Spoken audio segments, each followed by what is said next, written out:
Hey, what's up guys, and welcome back to the channel. And today we're getting into some deranged true Reddit threads. And oh boy, do I have some insane, scary, creepy, and downright unhinged Reddit threads for you guys today. So make sure to stick around, and I appreciate you guys stopping by Means World, and make sure you like the video and subscribe to the channel. The channel subscriber goal is 1 million subscribers before the end of the year, so please subscribe. And let's address the elephant in the room, I guess. Face reveal, big deal. Hopefully not. I didn't want to make this a big thing, so hopefully this isn't a big thing. Yeah, I just thought it was better late than never, and I wanted to do it. I wanted to have my face in more of the videos talking to you guys. I think it just, it's a good addition. But what do you guys think? And I have had my face in some past few ads before, but I don't think you guys ever noticed, and this is a lot more in your face. So here I am. This is what I look like. And for all the people that said I was AI, well, explain this, I guess. I've been recording every single video I've ever released, and so no AI here. And yeah, I'm excited to kind of introduce this. And also, hopefully the camera looks good. I've never done camera stuff before. And hopefully the lighting's good. Hopefully it's not too dark, or not too bright, not too whatever. I don't know. But yeah, just comment down below your thoughts. Would you like to see more of me in the future? And yeah, I'm excited to get into these Reddit threads, so grab a drink and grab a snack. Without further ado, let's get into some deranged true Reddit threads. 2 tampons may mean my marriage is over. And this one is way worse than you'd ever expect. And let's get into it. I, 29 female, have been with my husband, 30 male, for 7 years. Married for 4. I've never had reason to suspect he was unfaithful to me or even remotely dissatisfied with our marriage. He likes to joke that we're still living the honeymoon phase at nearly 5 years and 2 kids in. I wouldn't have questioned that, or him, were it not for a surprise I found in his car last month. When buckling our daughter into her car seat, I noticed something slotted between the cushions. I pulled it out and saw that it was a tampon. This wouldn't have been so unusual had I not had an IUD that has stopped my period for the past year, and I didn't even recognize the wrapper style. I brought it to my husband's attention, and he didn't seem to understand what it was, let alone why I was holding it, until I told him where I'd found it and why I was almost certain it wasn't mine. He shrugged and said it probably belonged to his coworker, Fiona. It's not uncommon for my husband to carpool to lunch with his coworkers, and we're both fairly close to Fiona and her husband. So I figured it was entirely possible the tampon had slipped out of her purse whenever he had driven with them or offered her a ride. No big deal. I put it out of my mind until we had dinner with Fiona and her husband a couple of weeks later. I had sincerely wanted to believe my husband. I just couldn't get over the way it had been tucked in the seat and how my husband had seemed not to have any regard for it whatsoever. Maybe played dumb. I don't know. I did something that I now feel kind of crazy for doing. I faked an emergency and asked Fiona if she had any tampons while we were out together. She handed me one almost identical to the tampon I'd found in our back seat, and I breathed a sigh of relief. So the tampon there was probably the same tampon here. And in all likelihood, there was an innocent explanation as to why it had been in the back seat in the first place. I thought I had seen the last of the out-of-place feminine hygiene products until I found another tampon this morning, this time in my sock drawer. I feel physically ill at the thought of my husband having an affair, and even more nauseated at the thought that the woman might have left these tampons out for me to find. If it was my husband's coworker, why would she give herself away by offering me one the other night? In any other situation, I would want to talk to my husband about this, but I feel too sick and embarrassed to approach him with what I found. What should I do? And now let's get into some of the top comments. One user says, I've had a period 30 years and never put a tampon in a sock drawer. Trust your gut and get cameras. And the OP responds and says, neither have I. I've considered so many explanations for the tampons that wouldn't implicate my husband, but none of them make sense really. I'm terrified to set up a camera if it means confirming what I suspect right now. And someone else says, has Fiona been over to your house and had time to plant the tampon? And the OP responds and says, she's been to our house many times and vice versa. To my knowledge, she wasn't over any time in the past week. So if she planted that second tampon, she had to have found a window of time when I wasn't home. Anytime she and her husband visit, we all stay downstairs, and you'd have to go really out of your way to make it to our bedroom, i.e., around our dogs, over the safety gate, past the other bedrooms. Not saying it's impossible, but definitely tricky to do on a quick bathroom break, I would guess. And then someone else says, how old are your kids? Could they have found a tampon and put it in a random place? And the OP responds and says, 2 and 4. Both have a mischievous streak. So I didn't want to rule out the possibility of one of them moving stuff around, but I can't imagine how they would get their hands on one. Possibly 2 random tampons that I never bought?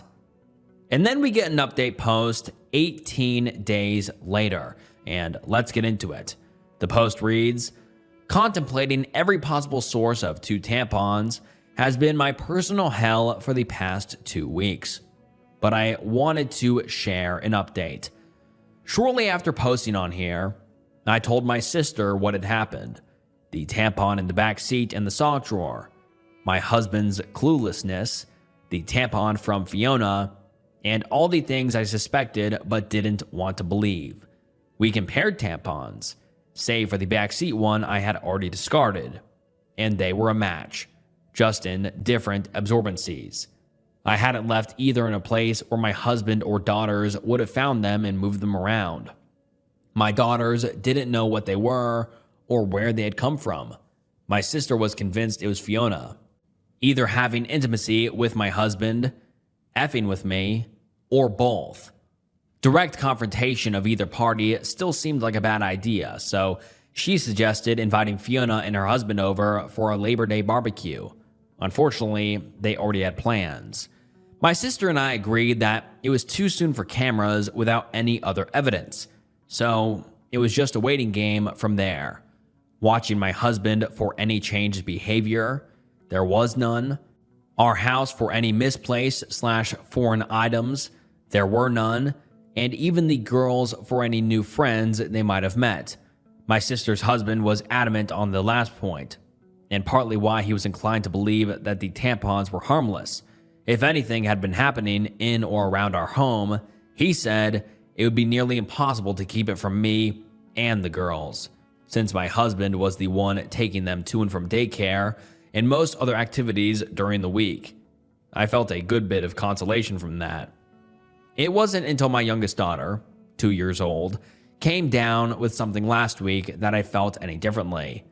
I wanted to be the one home taking care of her, but my husband insisted that I stay at work while he stayed home with her. I was okay with that. My sister and her husband figured it was a good sign that he would take the time off at a moment's notice, and at that point, we were all already beginning to put the tampon fiasco behind us. By the 3rd or 4th day, I was just happy to see a near healthy child and a husband who was helping see her through it. Toward the end of the week, though, I came home to something strange.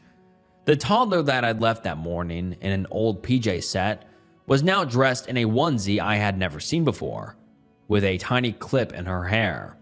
I can't say I have the sharpest memory, but I have a pretty good sense of what my kids wear on a day-to-day basis, and particularly what kinds of clothes they wear. I'd sworn off the full-length sleep suits with snaps across the front long before we'd even had our second. The long snaps are just a pain in the ass and a no-go for efficient diaper changes, in my opinion. It's just not something I would dress her in. And my husband knows as much. He doesn't plan for or buy the girls' clothes, and he certainly doesn't accessorize them. So I was bewildered and kind of floored at the thought of someone around our sick child without my knowledge. I didn't think twice. and I went straight to my husband to ask if anyone had been over to see him or the girls.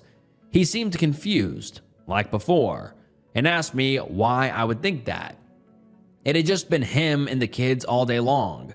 I asked him again if someone had so much as stopped by to say hello, and he denied it.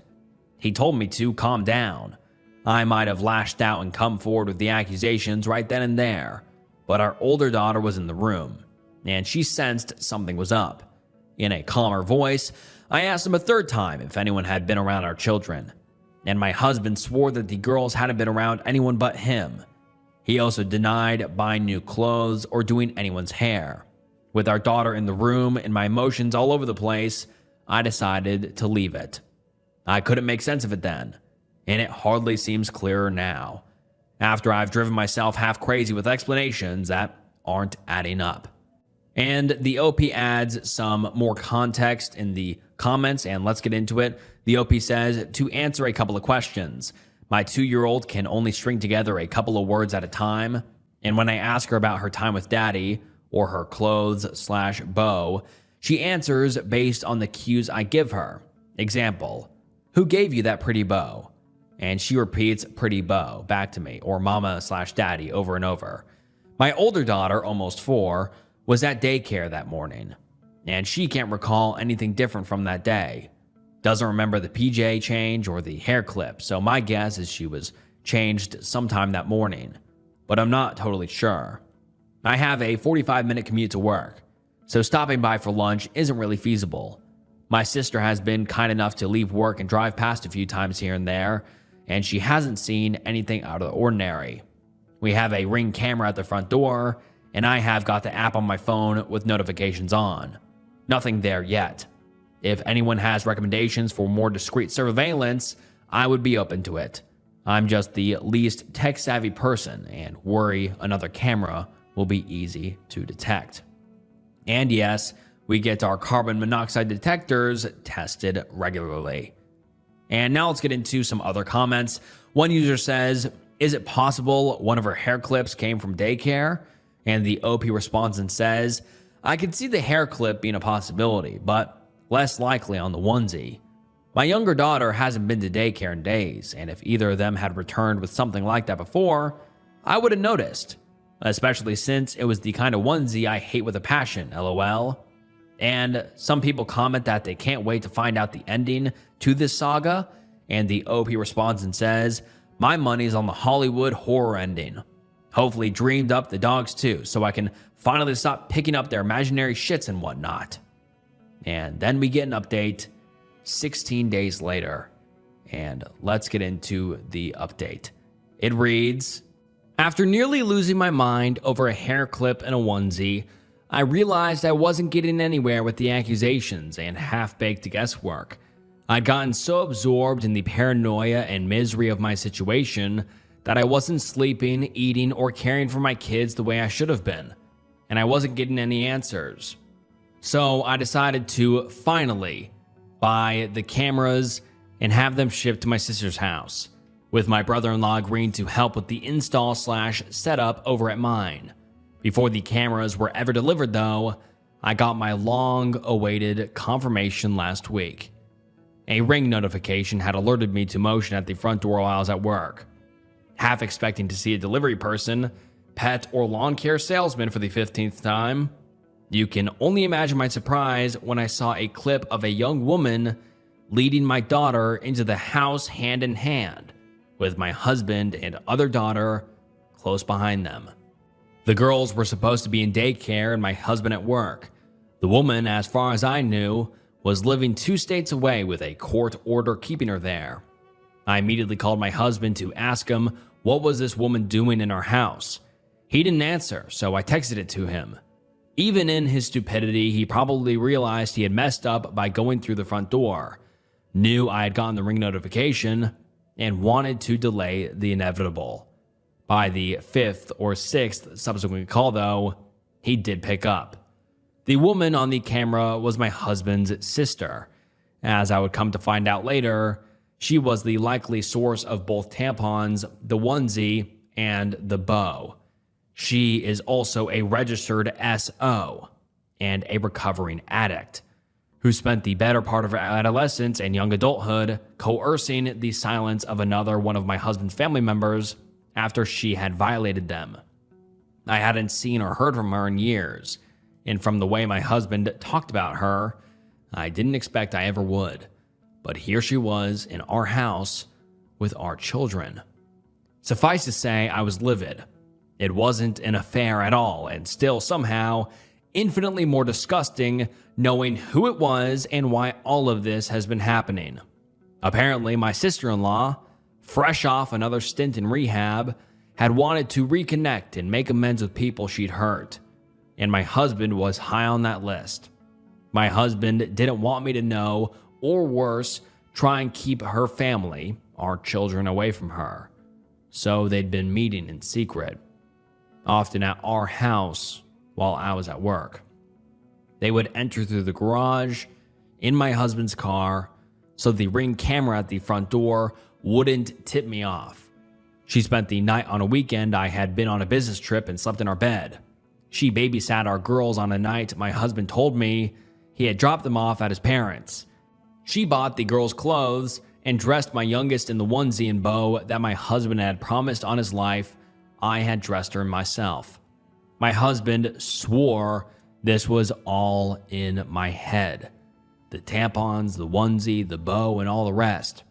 He was perfectly content to watch me agonize for weeks over a woman he insisted did not exist, shrugging off each progressively more unsettling discovery like it was news to him and telling me I was being irrational. He insinuated that I was experiencing postpartum depression 2 years after I'd given birth, 4 years after I told them that one of my biggest fears for motherhood was to suffer PPD like my mother had with me, to not be fully present for our babies and be left with a world of guilt and regret as they grew older. He told me I wasn't sleeping enough, that I missed the girls too much, that I needed to take a step back and reevaluate the state of my mental health. I gave him the benefit of the doubt because he was my husband, and because no other version of events made sense. Now, after a month of this, I have nothing to show for my trust but this pathetic situation and a lot of anger. And the top comment says, call the cops and a lawyer. And the OP says, already on it. Believe me, we are going scorched earth on this guy. And this is the last we have ever heard from the OP. And oh my God, what a horrifying twist. I mean, I was expecting an affair to come to light. I'm sure you were expecting an affair to come to light, but it turned out to be the OP's husband's sister, who was a registered S offender and someone who went to prison for violating one of her own family members and also a recovering addict. Wow, that was a twist I was not expecting, and just gross and disturbing, and it's honestly scary that the OP's, I assume now, ex-husband would put his kids in a situation like that. You know what I mean? Like, why would you ever trust your sister, who's a registered S offender? Why would you put them with your kids, who already has a track record of violating their own family members? God, this was just so disturbing, and I feel so bad for the OP and the OP's kids. I mean, this situation is horrible. But let's get into some of the top comments. Someone says, I hope the dad isn't trying to get custody. OP's lawyer is going to have a field day with the fact he brought a S offender in contact with his children. And someone says, not even just bringing a S offender around the kids, leaving the kids alone with an offender. And someone replies and says, there are no words for how horrifying this is. Every parent's worst nightmare.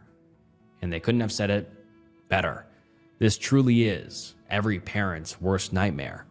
I mean, someone you thought you trusted, someone you loved, someone who swore up and down that they weren't lying to you, and then to soon find out that they were lying to you, and it's infinitely worse than you could ever imagine. And we just have to hope that the OP's husband's sister, I hate to say it, I hope she didn't do anything to the OP's kids. Like they left, or he left her alone with his kids. And she has a track record of violating her family members. And God, I don't even want to think about that. Like, hopefully the OP's kids aren't traumatized, or hopefully they weren't violated, because, I mean, this situation is already horrible. But unfortunately, that's a possibility. I hate to say it, but that's just all speculation. But like that commenter said, the husband left his sister alone with the kids. And God, such a horrifying Reddit thread. And like I said, this is the last we have ever heard from the OP. So we have no idea what happened, how the divorce went, or what happened, or if the OP's husband's sister went back to prison, or who knows. But God, let me know your thoughts on this down below, because yeah, I would love to hear what you guys have to think. But on to the next one. OP's girlfriend shot him. The first post being titled, "My girlfriend pointed a gun at me and I can't stop thinking about it." I've been with her for nearly 4 years, and despite all the arguments we've had, there was never a single violent moment. That's probably why I was so shocked when she did it. I've been having trouble sleeping, and whenever I see her, I basically freeze up. She has apologized, and I told her I forgive her, of which I do. I really love her, but I don't know. Maybe I'm just overthinking, but what if next time she doesn't hesitate? I know Reddit really isn't the right place to say this, but I know if I tell my mom, she'll tell me to leave her, and I don't want that to happen. Sorry if this wasn't worded properly. My hands are shaking, and I can't think straight. Let me clarify things. I actually want to still be with her, and I don't plan on leaving. She's a really beautiful soul who has helped me through so much, including the traumatic experiences with my dad. She was with me all the steps of the way through therapy, and she helped heal me. She's literally my source of happiness. I should have started off by saying this. Maybe it'll change your opinion. Plus, the majority of comments are from men telling me to leave, but the women have different opinions. I feel this is just a rough patch that most couples go through. It's my first and only relationship, so I'm not really experienced. But I feel the women here would be in a better position to tell me the next step to take, since they've probably been in my girlfriend's shoes at least once. No disrespect to my fellow men. You all are great too. Edit. My girlfriend just saw the post and she texted me asking if it was me. I'm going over to her place now and we are going to work things out. I'm not giving up on her just yet. I'll make an update in about an hour when we are done working things out. Thank you all for the support and encouragement. I actually felt better putting this out there. And now let's get into some of the top comments. One user says, "Dude, do you realize how this sounds? Would it be better if the next time she actually shoots you?" And the OP replies and says, "I know her and I know she won't do it again. I just need to find out a way to forget it happened." And another commenter says, "I'm sorry, but I think you are in an abusive relationship. Pointing a gun at someone is not a mistake. It is a deliberate threat on your life. I would do 2 things. Number 1, think about whether or not this is the only incident where you felt scared or trapped by her actions. Does she tell you who you can be friends with or not? Does she try to control your relationship with your family?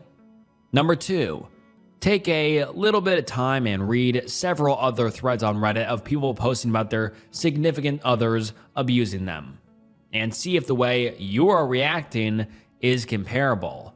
The bottom line here is that this will not be a one-time occurrence. And next time, she's probably going to shoot you. Good luck. And the OP responds and says, "It's not abusive.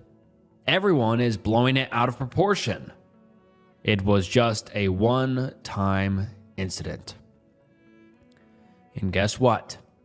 The OP comes back one day later with an update titled, "My girlfriend shot me after I broke up with her." The update reads, "I am currently in the hospital now, and I've gotten the mental clarity needed to see just how foolish I was. If not for the fact that I had friends here in Texas, I would have been dead.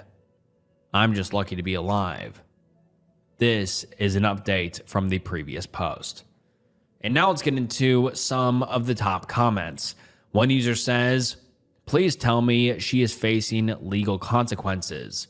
And the OP says, "No, I don't think she will. That will be up to the prosecutor. I won't be pressing charges." And then the OP also says, "If I do, then I will go to jail as well. There's no way she won't bring me down as well."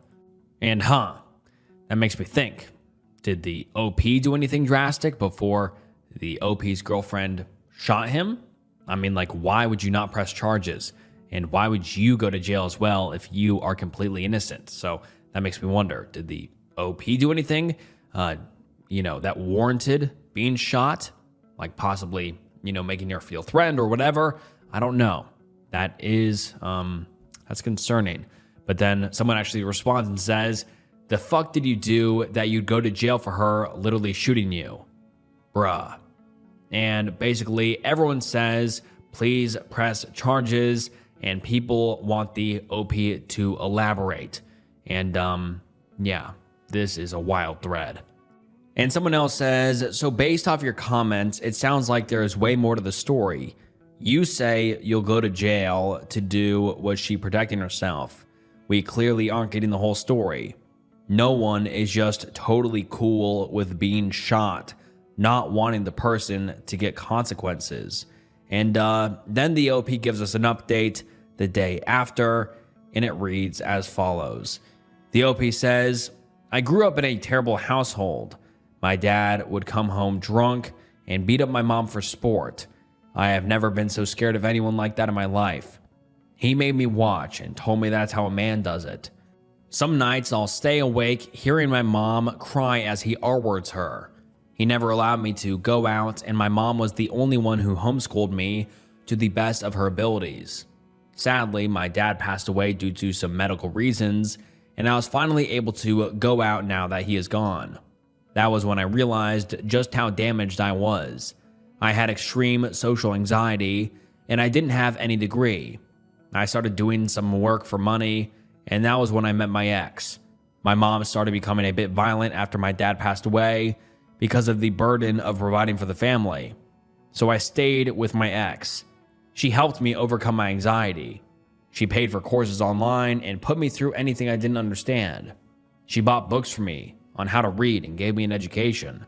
She bought me my first phone and taught me how to use social media. Without her, I wouldn't even be able to type this. She told me every day that I meant something, that I am loved, and I am capable of doing so much more, and I shouldn't be limited to anything my dad said I was. She told me that as long as I have her, nothing bad will ever happen to me. Some of you grew up in fancy lifestyles, so you won't understand. This girl loves me. I just know it. I'll admit I don't know why she did what she did, but I just can't let go of everything she has done for me. I'll keep listing everything she did for me until y'all understand." And wow, what a disturbing Reddit thread. And this is the last post we have ever received from the OP. So we have no idea whether or not he pressed charges, whether or not his ex-girlfriend, as he refers to her in this last update, went to jail, or what happened. But this is really, really disturbing. And we don't know what prompted the OP's ex-girlfriend to shoot him, because it clearly seems that way. that he provoked her in some way because, he's like, I would go to jail too. If I press charges, she's going to bring me down as well. And so who knows what happened? I mean, I really wish we had an update on this, but, we just have to wish for the best for the OP. He clearly was going through some stuff, and he's clearly in a bad mental situation, and just, his life is in mess right now. I mean, he just got shot. And so hopefully he was able to recover, and hopefully he was able to realize that this girlfriend of his or ex-girlfriend is completely abusive, or maybe the OP was abusive. I mean, like he said he'd go to jail too. I don't know. There's a lot of things we can think about and theorize about, but like I said, that's all theorizing.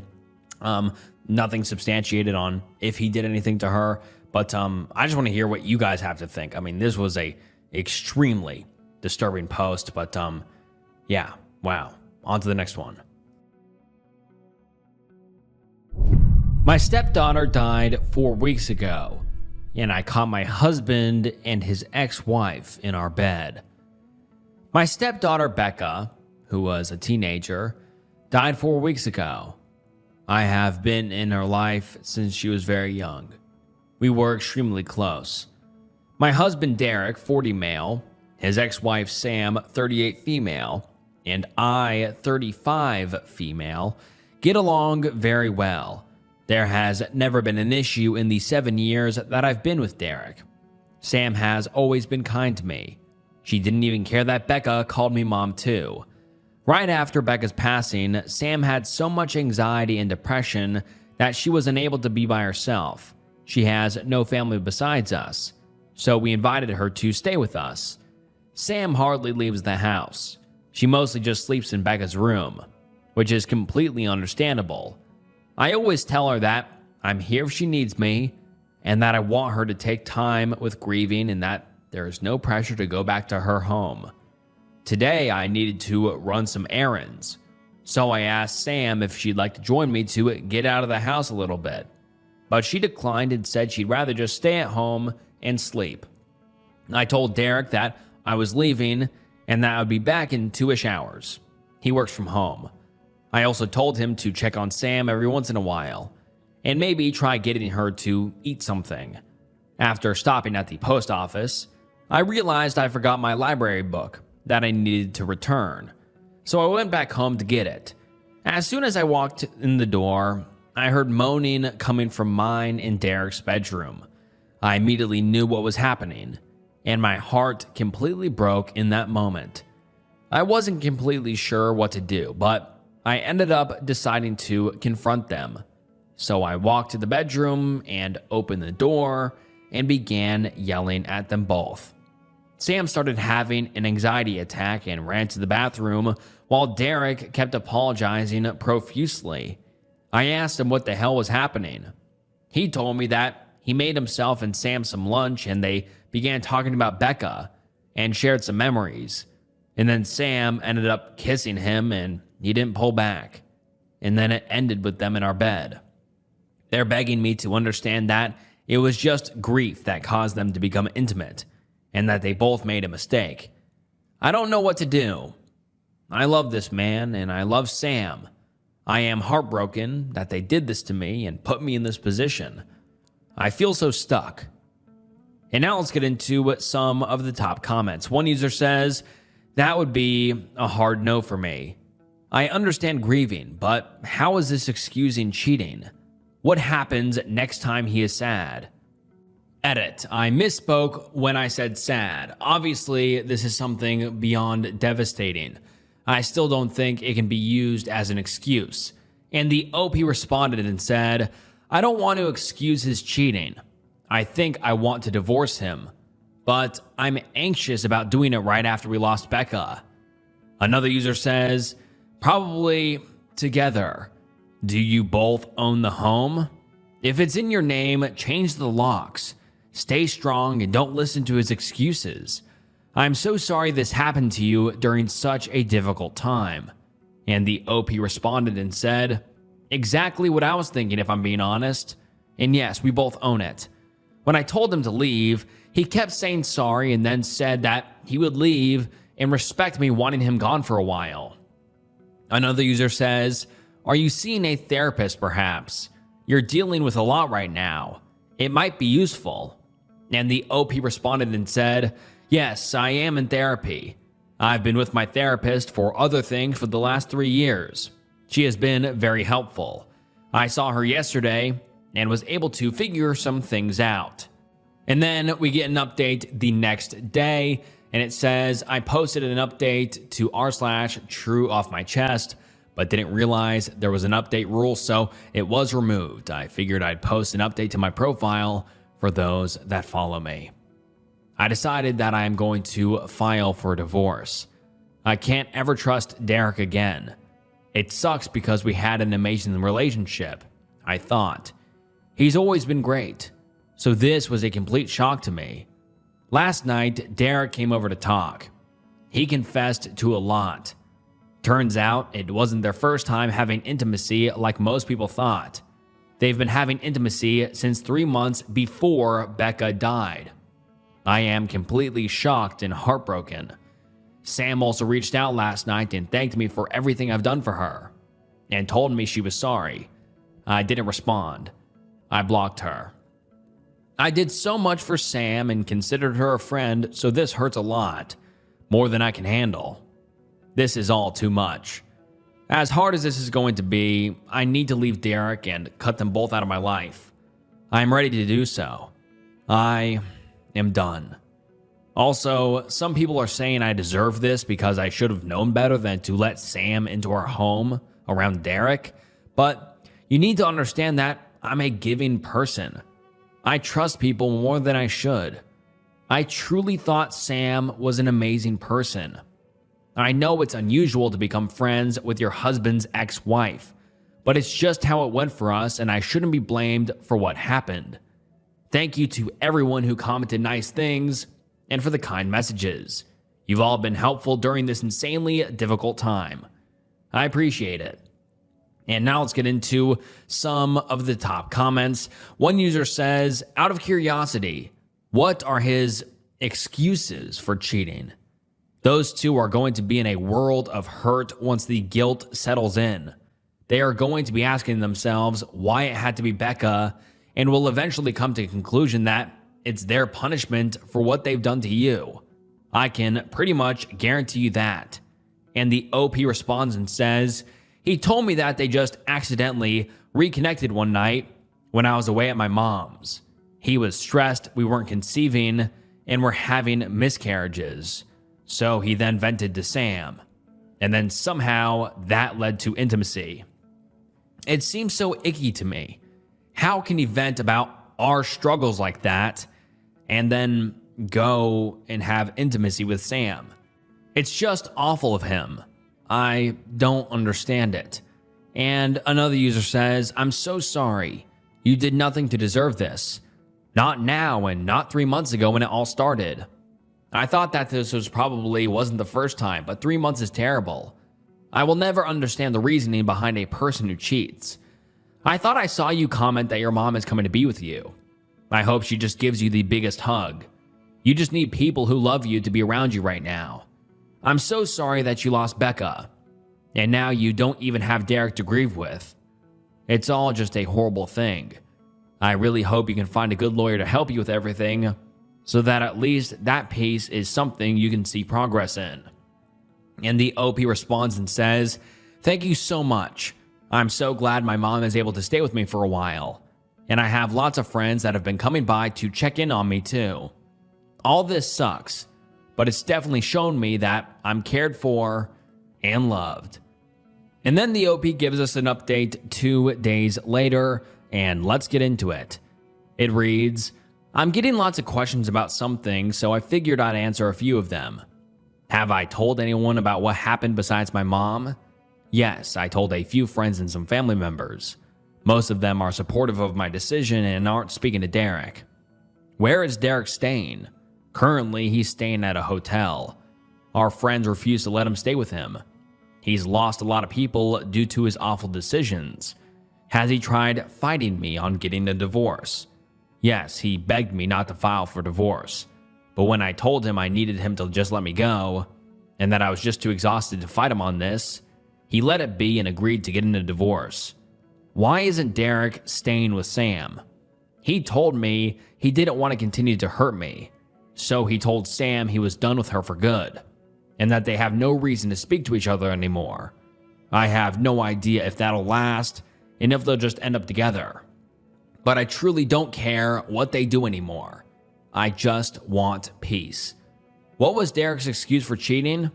He told me that they just accidentally reconnected one night when I was away at my mom's. He was stressed we weren't conceiving and were having miscarriages, so he vented to Sam. And then somehow that led to intimacy. Disgusting of them both, I know. Feel free to ask anything else, and I'll try to answer. Thank you everyone for your support and advice. And now let's get into some of the top comments. Some people ask the OP on what happened to Becca, and OP says, it was very sudden. She died in a car accident when she was with one of her friends and her friend's parents.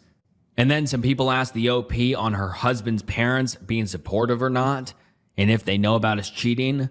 And the OP responds and says, I get along with Derek's mom very well, but he's also a mama's boy, so it's kind of complicated. She will always be there for him. He'd stay with her if she didn't live across the country. She knows what he did and told me she had a talk with him, but said that he's still her son and she'd help him with anything if he needed it. I'm thinking I need to cut her out of my life too, which makes me really sad because we are close and talked on the phone almost daily. And then some people ask the OP on if she has children with her husband, and the OP says, we have had 6 miscarriages total. All of them were in the first trimester. And then the OP gives us some more updates, and let's get into it. The post reads, I just found out that he is staying with Sam and not at a hotel. He told me it's too expensive to stay at a hotel, and Sam is the only one that'll help him right now. I had a weird feeling this would happen. Just knowing that they are still probably sleeping together hurts my heart. I talked to a lawyer this morning, and we are proceeding with the divorce, and Derek agreed to it. It's actually happening, and I feel some relief that he's not fighting me on this. My mom leaves on Sunday. I'm scared to be alone, but I go back to work on Monday, so I'm hoping it'll be a good distraction. I'll keep updating if anything else happens. Thank you, everyone. I am so grateful for you all. And now let's get into some of the top comments. One user says, OP, how did you find out he was staying at his ex's wife's place? Anything he says should be taken with a grain of salt. He is not true to his words and going on contact with Sam. And the OP responds and says, he texted me this morning after we talked to lawyers and said he just wants to be honest with me. I told him to stop giving me updates on what he's doing in his life, and that is not something I need to know. It seems like he wanted to tell me to hurt me. And then someone asked the OP on how she is doing, and the OP responds and says, thank you. I'm doing a little better today. My mom and I went on some nature walks and went out into the garden this afternoon. That helped. Becca loved gardening with me, so it made me feel closer to her. And then we get another post the next day titled Becca's Diary. And this reads, I decided to go through some of Becca's stuff today. I just found her diary in a box in the back of her closet. Would it be wrong to read some of it? I feel like it would help me feel closer to her, but part of me feels like it's wrong too.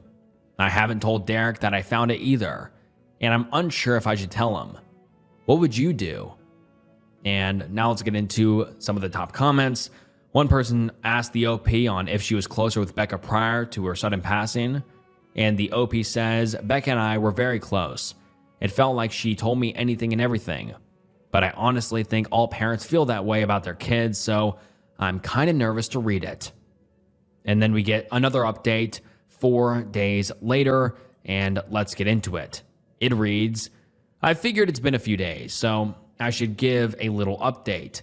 My mom is leaving in a couple of hours, so I'll be alone. I'm kind of nervous about it. She helped me stay distracted and kept me going. I don't know how I'm going to handle her being gone. I go back to work tomorrow. First day back since Becca passed away. I'm looking forward to it though because it'll keep me distracted. Also, I did read some of Becca's diary. It made me love her even more. She was such a sweetheart. I went back a few months and saw that she noticed some weird behavior between Derek and Sam. Didn't mention that she knew of the affair, but she just wrote that she thought it was kind of strange that they all three would hang out more than usual, without me. I might read more, but so far, I haven't found anything that's disturbing. Just her being a teenager and talking about crushes, fights with friends, happy family memories, etc. Tomorrow, I'm also talking to my lawyer, so I might have more updates on that. Thanks for the continuous love and support, everyone.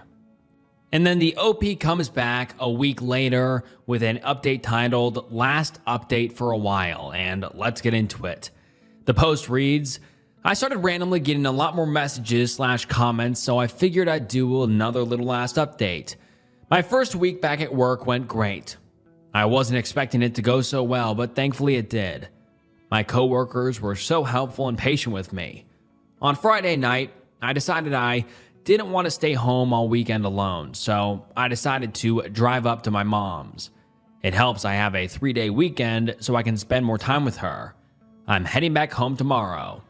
Also, for those of you that have messaged me hateful things for reading Becca's diary, I just have to say, you aren't in my shoes right now. Telling me I'm a bad mom because I'm reading her diary is just ridiculous. I learned so much more about her, about how caring and sweet she is, and it made me love her even more. It's how I'm able to feel so close to her right now. So please, don't tell me I'm a bad parent for just trying to get by one of the hardest times of my life. You have no idea what it's like. I don't have much of an update, so this will be it. I'll come back and update once the divorce happens, though. Thank you to those of you that have nothing but kind and helpful. You helped me feel less alone. I will forever be grateful. And then the OP comes back 5 days later with a post titled, Sam saw my Reddit post and is threatening to sue me. The post reads, Sam made a fake Facebook profile to message me and tell me she wants to sue me for telling strangers about what happened. Derek supports her apparently. I don't need this. Am I not allowed to vent about my life to people online? I just want life to get better. I am so tired. F you, Sam. F you, Derek. Edit, Sam is in the comments and messaged me on here too. I blocked her. And now let's get into the top comments on this. One user says, she can if she wants to, but overall, why is she so upset for a problem she single-handedly started by deciding to sleep with the same man who was already in a relationship? In a married relationship. Whatever she does, she should think things through so she doesn't F up just like she did when she thought she could get away with sleeping with Derek. As for Derek, he is supporting her for the same reason he turned to Sam for help, a place to live and a woman to use. Sam and Derek deserve each other. They were both toxic to begin with and overall just disgusting. Sam, Derek, if you see this, and I really hope you guys can see this so you guys can get the effing point of all of this through those thick heads of yours, Becca would have been very disappointed in your actions for going behind her and OP's back for months. I'ma just leave it at that because I don't want to risk getting my account banned for something I know I won't regret saying. OP, I do hope you are finding a way through this and venting to strangers, and this is a normal writing it down or talking to a friend about it. I hope you're on your path to finding peace through this. And then the OP adds some additional information, and the OP says, I just ignored her. It might be an empty threat just to make my life feel harder, but I'm unsure. This is in reference to the message that Sam sent her, and the OP says her message said, quote, so I was scrolling TikTok and ended up on an account where they read Reddit posts, and guess whose post they read? Yours. First you tell your friends and family, and then you go to a bunch of strangers and tell them our life story. I can't believe you. It isn't just your business to tell. Becca would be so disappointed in you. Be prepared because I think I'm going to be suing you for this. This was no one else's business. You did this to yourself. Remember that. I'm actually baffled. She thinks Becca would be disappointed in me. WTF. And then we don't hear from the OP for a little over a week, about 10 days. But 10 days later, the OP comes back with a heavy, sad update. It's titled, "I don't think I can do this anymore." The post reads, "I have been as strong as I can, but I have been really struggling. So much is going on and I'm just so tired. How can I keep going? I just want to be with Becca. I miss her. I miss her smile. I miss her laugh. I miss how she tried to make you laugh when you were sad by telling dad jokes. I miss how she liked being in the garden with me. I miss seeing all her new drawings. I miss her beautiful eyes. I miss everything about her. I just want her back. I need her back. Edit. I am okay. I just needed a space to vent. I was getting so many messages asking if I'm all right, and I just wanted to say thank you to those that reached out. I am okay. I will be okay. Some days are harder than others, but I think I'll get through this. I am so grateful for the little community I have here. Thank you all so much." And then we get an update 1.5 months later, and this one is titled, "Sam committed S-word on June 20th, 2024. The post reads, "Sam ended up committing S-word on June 20th. I am still trying to process everything. She had hurt me deeply, but this isn't something I wanted whatsoever. And Derek blames me. I feel so many things and I'm going to be away for a while again, but I wanted to update you all. Thanks for the love, everyone." And then someone asked the OP on how she is doing after Becca's death, and now Sam's passing, and the OP says, "I hope they're together again, and I hope they are both at peace too. That's all I hope for. Thank you." And then the OP posts 5 days later, titled, "Taking a break from Reddit and going on a trip in a week." This one reads, "Well, I'm doing it. I'm taking the advice that so many of you had. I'm going on a trip since my job doesn't need me till the middle of August. I was so lucky I had my mom come stay with me a lot, and had my best friend come stay with me when my mom couldn't. But I felt like I was asking too much of them. So I decided that maybe traveling might actually be a good idea. In a week, I'm going to Norway. Becca and I always wanted to go there one day. It was on our bucket list. I'm actually excited. I'm also thinking of getting a pet when I come back, but might wait till the move. Thank you to those that recommended I do this. Becca would be happy I'm doing this. She'd be so thrilled for me. You probably won't hear me for a while. I am taking a long break from Reddit and all my social media. I think it's best for me, but just know I love and appreciate all of you that have been there for me. I would have been so lost without some of you. Yours truly, Alyssa." And then we get an update 3 months later, and let's get into it. It reads, "Hi everyone. I haven't been on here in so long. I got so many messages asking me to do an update, so here it is. Norway was absolutely breathtaking. I had so much fun and met some amazing people while I was there. I plan on returning in the future for sure. A couple of weeks ago was the 6-month anniversary of Becca's death. It's been hard, but it's getting easier to live everyday life. But it also pains me to say that because I feel guilty for moving on and healing. I don't know if that makes sense. Maybe it does to those who have also lost someone close.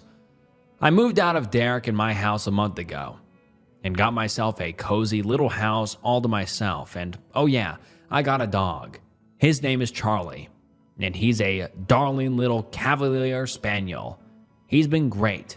I absolutely love him. Also, I am officially divorced as of last week. It was a very easy divorce, and I'm so happy about that. But Derek didn't want any of Becca's things when we tried figuring out who gets what. He left it all to me. I tried hard to get him to take something because I feel like he will regret it, but he said he didn't want anything, so I have all of Becca's stuff. I have no idea why he didn't want anything, but I have it all in the guest bedroom right now. I'm trying to figure out what to do with everything. Derek is apparently an alcoholic now and quit his job. He seems to be doing terrible. Besides all of that, I don't know if I have anything else to share. I just want to say thank you again to all of my supporters. I have made some friends on here, and I am so thankful for you all. I appreciate every one of you. And now let's get into some of the top comments. One user says, Alyssa, I think of you often and check back periodically for an update. I'm so happy to hear that your trip went well. Equally exciting to hear that you've moved on with your life. Have a new house and a dog. Becca's things belong with you. You will know how best to honor her. Wishing you the best life has to offer. Thank you so much for letting us know how you're doing. And then another user says, I've thought about this OP every now and then since her first update, and Jesus Christ. It's just heartbreak all the way down. And someone else says, I really hope the OP is seeing a good therapist. No one should feel guilty for moving on and healing from a tragedy. And this was the last post we have ever received from the OP, and this was about 2 years ago, so I really don't think we'll ever hear from the OP ever again, but I hope the OP has since been able to, recover and move on, but also remember Becca fondly. And I really do wonder what ended up happening with her ex-husband. I wonder what happened to him, but yeah, like that last commenter said, extremely heartbreaking situation and just horrible. OP suspects that her dad might be a predator. I think my dad might be a predator.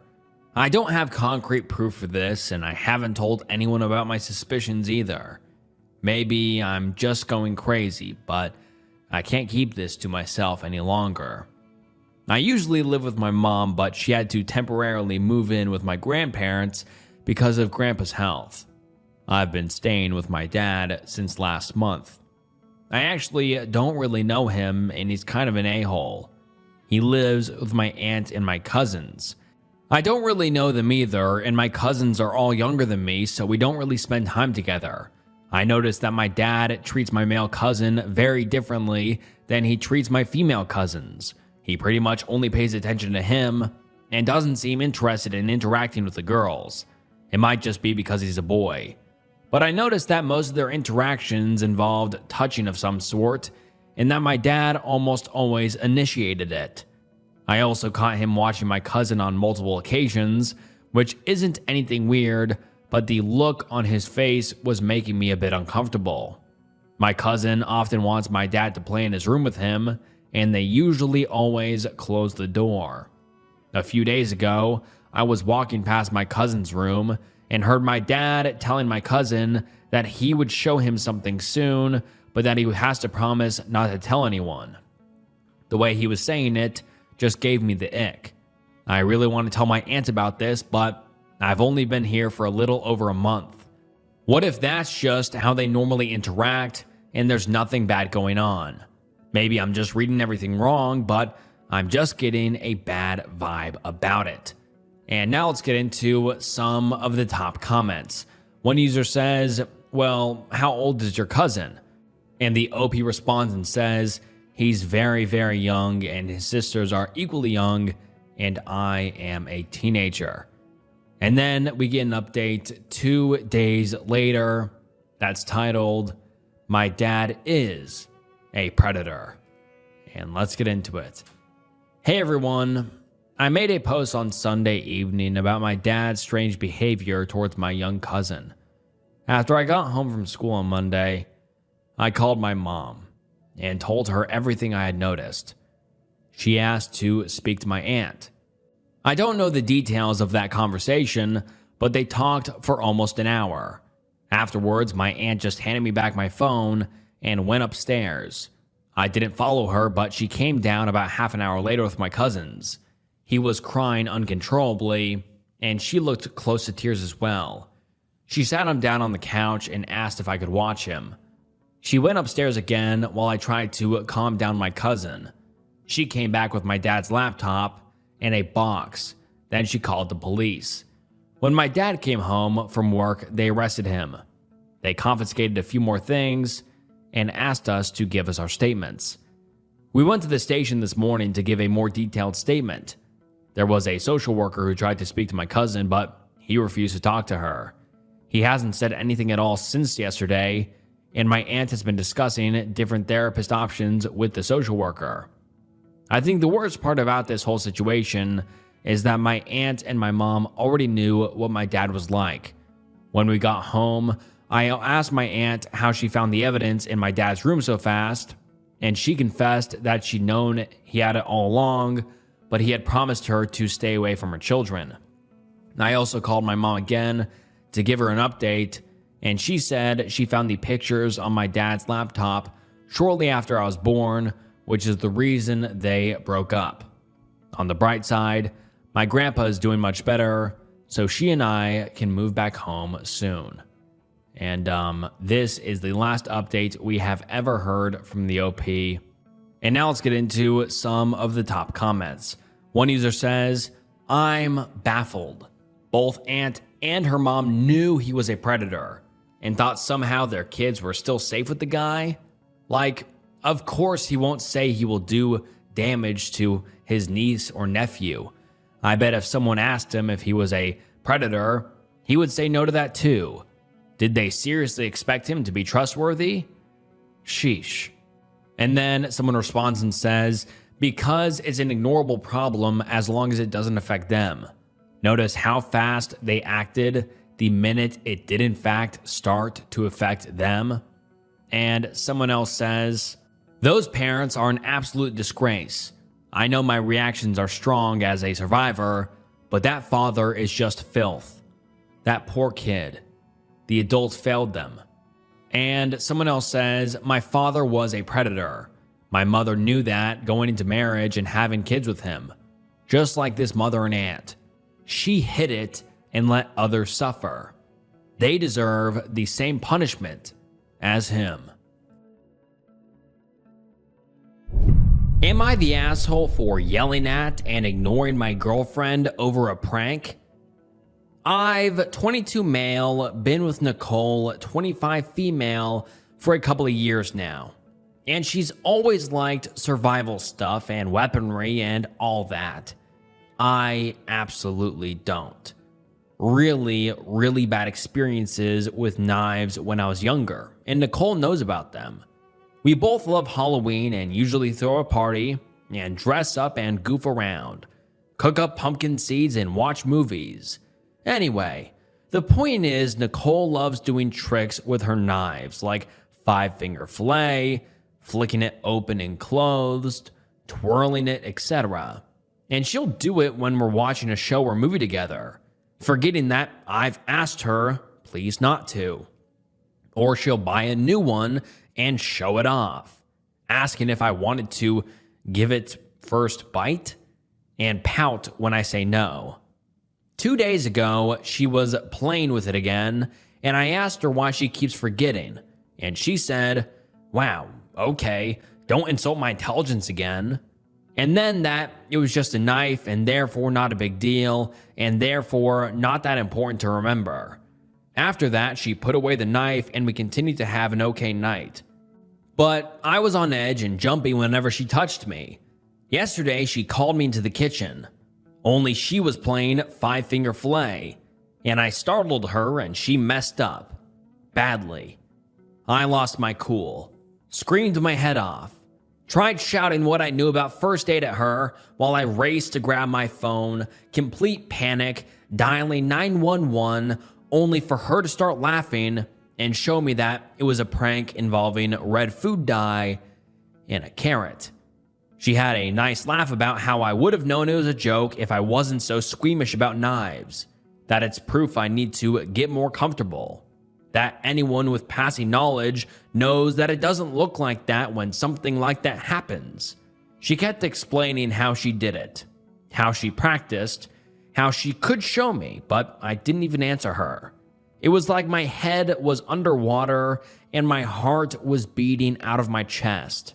Just moved on autopilot and grabbed my keys and drove a few blocks away before pulling over to breathe. Nicole tried to call me, and the first thing I said was, it wasn't funny at all. And she asked, "Are you crying?" Then I hung up on her. She kept texting me, saying she was sorry, that she didn't think I'd react so badly to a joke, that it just meant to be a good fun in the Halloween spirit. I ignored her. I texted her after that I was home, but ignored everything else. This morning, she sent the picture of the props to the group chat with a few of our mutual friends, and they chimed in saying, "It doesn't even look real." I've muted the chat since, and I'm wondering if I have a leg to stand on before I go back and apologize. And now let's get into some of the top comments. One user says, "Not the asshole. Knife phobias are no joke. She's not forgetting your aversion. She's being abusive. First bite? I think she might have a blood and blade fixation. Fidgeting with knives all the time? I knew a couple guys like that in the 90s, and they were pretentious, insufferable tools who thought they were tough guys. Gods, this gal is traumatic. That's hit some pretty deep anger on your behalf. It makes me want to yell at her and her bad friends. I'm really sorry you are dealing with this. Do not apologize. Get out. She does not respect you." Someone else says, "Not the asshole. Nicole is not a nice person. She repeatedly ignores your boundaries, and this was not a prank. It was a deliberately cruel action to make you think she was hurt. She needs therapy, to give a sincere apology, and do better with your boundaries, or I would end the relationship with someone who is so cruel and selfish." Someone else says, "Not the asshole. Saying is a prank isn't a license to do anything you want to." And she asked, "Are you crying?" This triggered me. And finally, someone else says, "Why are you dating someone who repeatedly exposes you to something you're traumatized by and doesn't care how hurt you are by it?" And then the OP makes a further update a few hours later that says, "It's overwhelming how much of a response this got, and I tried to read all of your comments. Some of them made me laugh, some warmed my heart, others had very hard truths that I still needed to hear, no matter how raw it left me. There are a lot of repeating questions and assumptions. First, we don't live together. At this point, I don't think we ever will. Second, I stayed primarily because the good seemed to outweigh the bad. You remember the negatives more than the positive, so obviously I just had to remember her positive qualities instead of being swayed by my focus on the bad times. Plus, it was always almost perfect after we had a fight, and I just assumed the boom and bust cycle was normal. I didn't know Nicole liked knives at first. A mutual friend, Crystal, who was in the group chat, and I met Crystal during a community college course, introduced us as I was new to the area, and at first Nicole and I hit it off as we had a lot of shared interests: music, art, outdoors activities, going antiquing, wine, food and cooking, just a lot of things. We started dating and eventually went on a camping and hiking trip, where she used a knife to split some kindling, and she was being dangerous with it. I remember telling her to watch out, and she asked me to relax because she, quote, did it all the time. She asked me if I wanted to do it myself, and I admitted I really didn't like knives. Later in the trip, we drank by the fire and talked, and that's when I told her about my trauma. She promised to protect me, and I remember that exactly because I had the mental image of her fending off a mugger, and I joked that she was my hero. My trauma has been brought up after that point, and neither of us were drunk at the time. My knife issues typically don't impact my daily life, except to make me more apt to be very slow in the kitchen when chopping things. It doesn't seem like abuse, especially when we're good. When it's bad, it's really rough. I don't have really any other baseline, as I was a late bloomer dating-wise. My dad always said that you should both give 110% in a relationship, but everyone argues.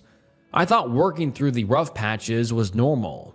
That's also why I was preparing to apologize, because it takes two in an argument, so I am responsible as well and need to apologize for my part. In this case, ruining the night with my reaction. I did go through therapy to help cope with the initial incident surrounding my aversion to knives.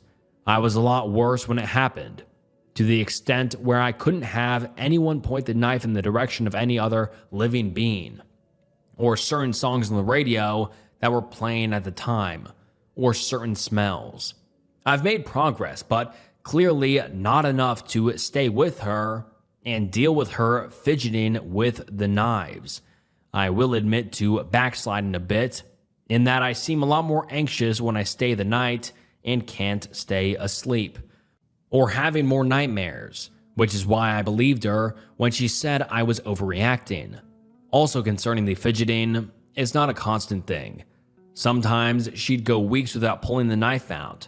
Sometimes she would complain that I only focus on the fact she had used the knife versus how long she had abstained, which seems reasonable to point out. And then we get an update the next day, and let's get into it.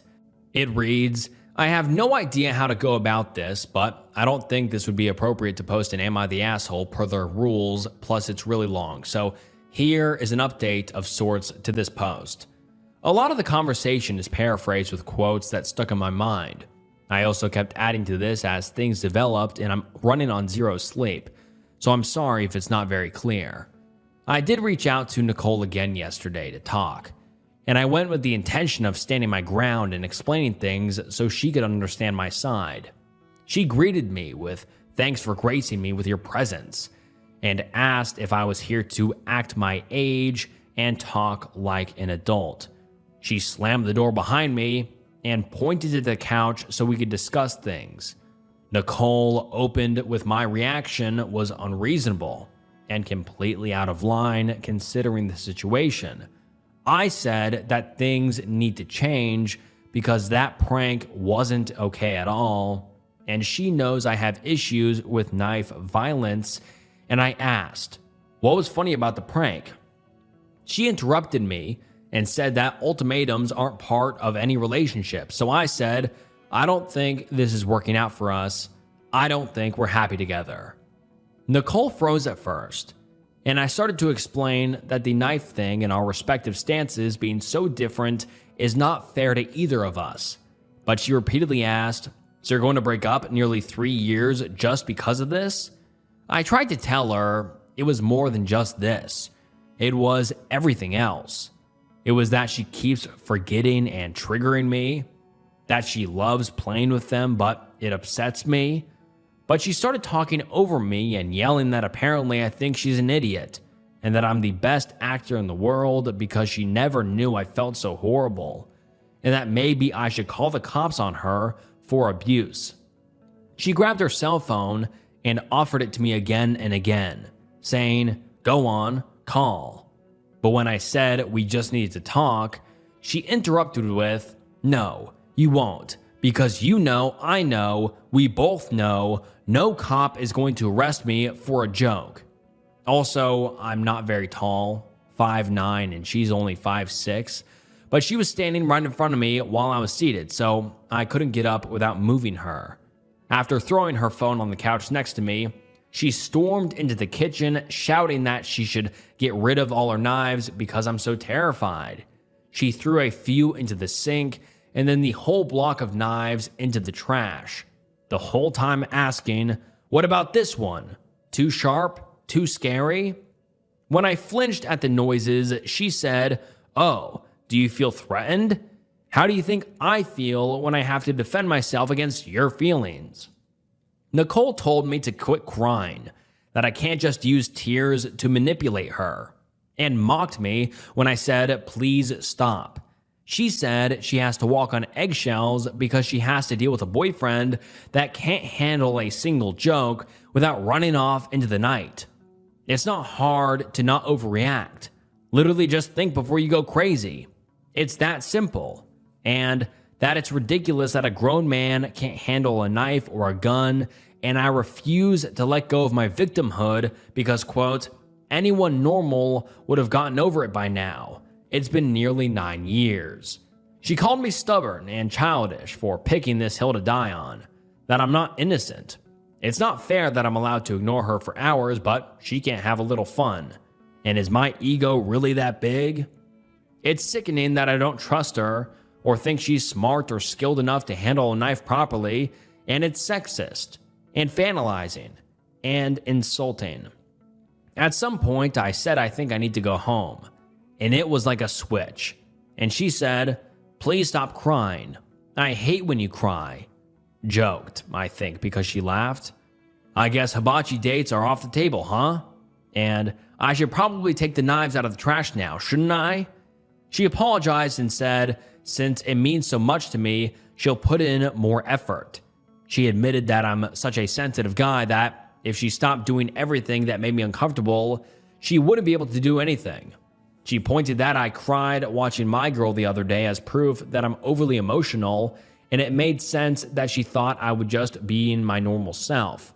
But she was sorry for not realizing sooner it was really upsetting me. She promised she would do her best not to bring the knives out when I'm around. Nicole hugged me and told me to let go. We can get through this. There's nothing we can't get over. And asked for a chance to start over. Fresh start tomorrow. No more jokes. It's stupid, but I just said yes. I wanted to go home, get out of her house, and leave while she was still acting nice. And I didn't hold my ground. I feel like an idiot and a coward.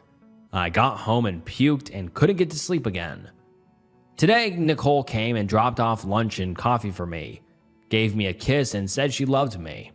And all the old ladies in the office were gushing about how cute we are together.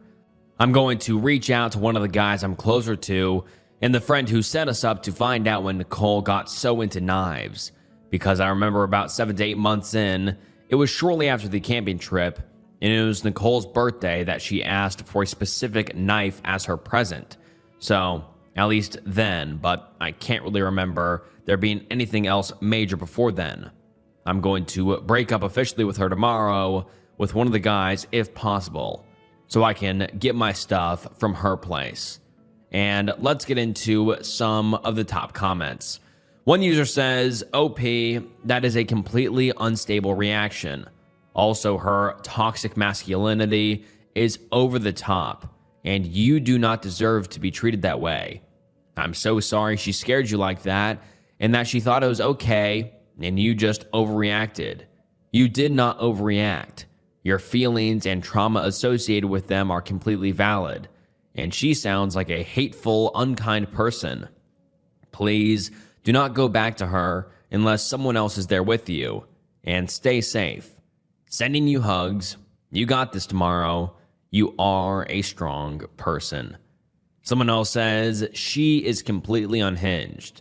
There aren't enough red flags for how she acted, and she honestly needs some professional help. She used fear to keep you around, and that is never healthy. I would not trust being in the same room as her. Seriously, run far away and don't look back. It's not a joke if it stirs up past traumas. The fact that she keeps calling it a joke when it never was is further proof that she doesn't care. She is completely manipulative, and you deserve so much better. Please wait until you can take a friend or two to get your stuff. Someone else says, holy hell, she is 100% abusive. You need to stay away from her. She zeroed in on your trauma and has been using it to exert some sick power over you. Everything she said was completely unreasonable, and she's gaslighting you by making you the problem, not her. Then the moment you resisted, she switched tactics and started to love bomb you. The lunch and coffee were part of the love bombing. Do not be around her alone, ever. She sounds potentially sociopathic. And pay attention to this. You are not a coward in any way. You are a trauma victim. How you react is typical of someone who has been through a trauma, and she's taking full advantage of it.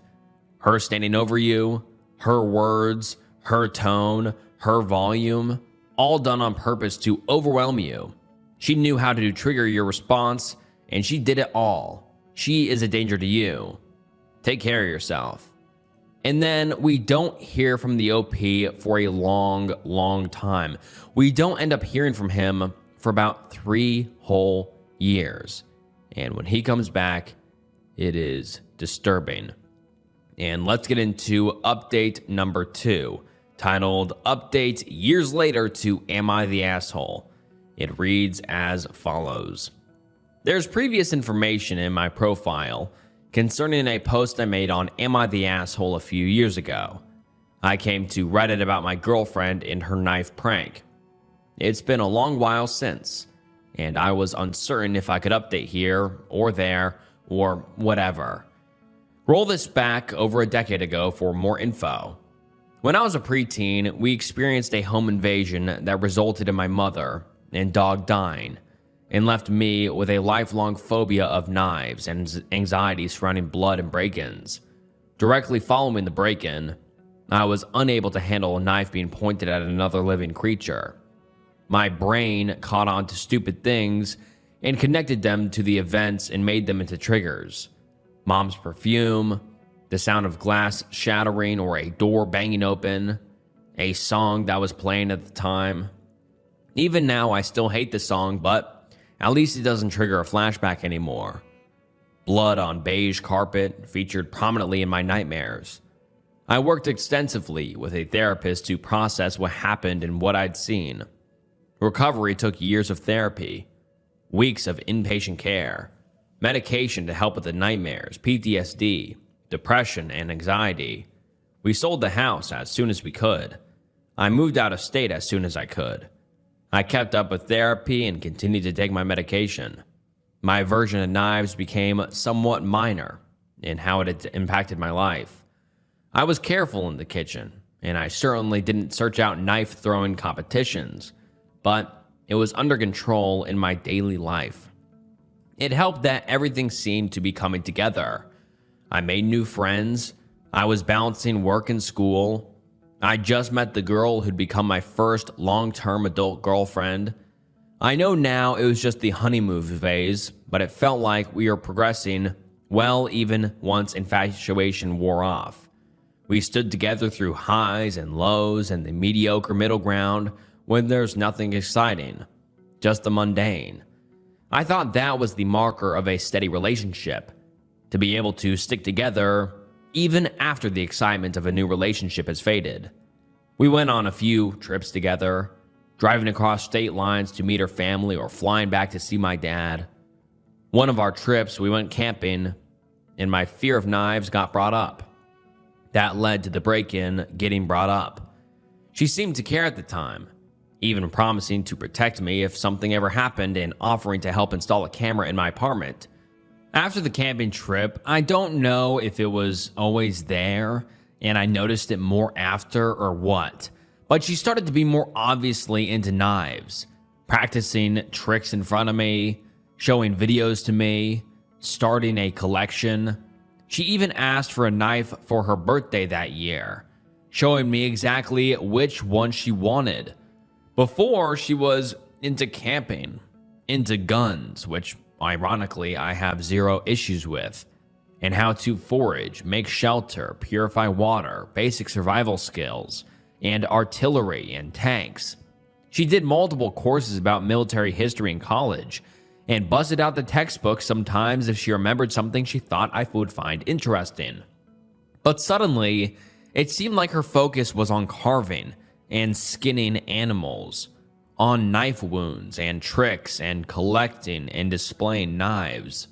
She started doing the tricks more often, in front of me, even when sitting next to me on the couch or at the dinner table. She would gesture with the knife without thinking, and even pointed at me. Again, one of my major triggers being knives pointed at people or animals. She started sending me videos of news clips or other break-ins. or news reports of robberies ending in murder, between a bunch of other funny videos or pictures.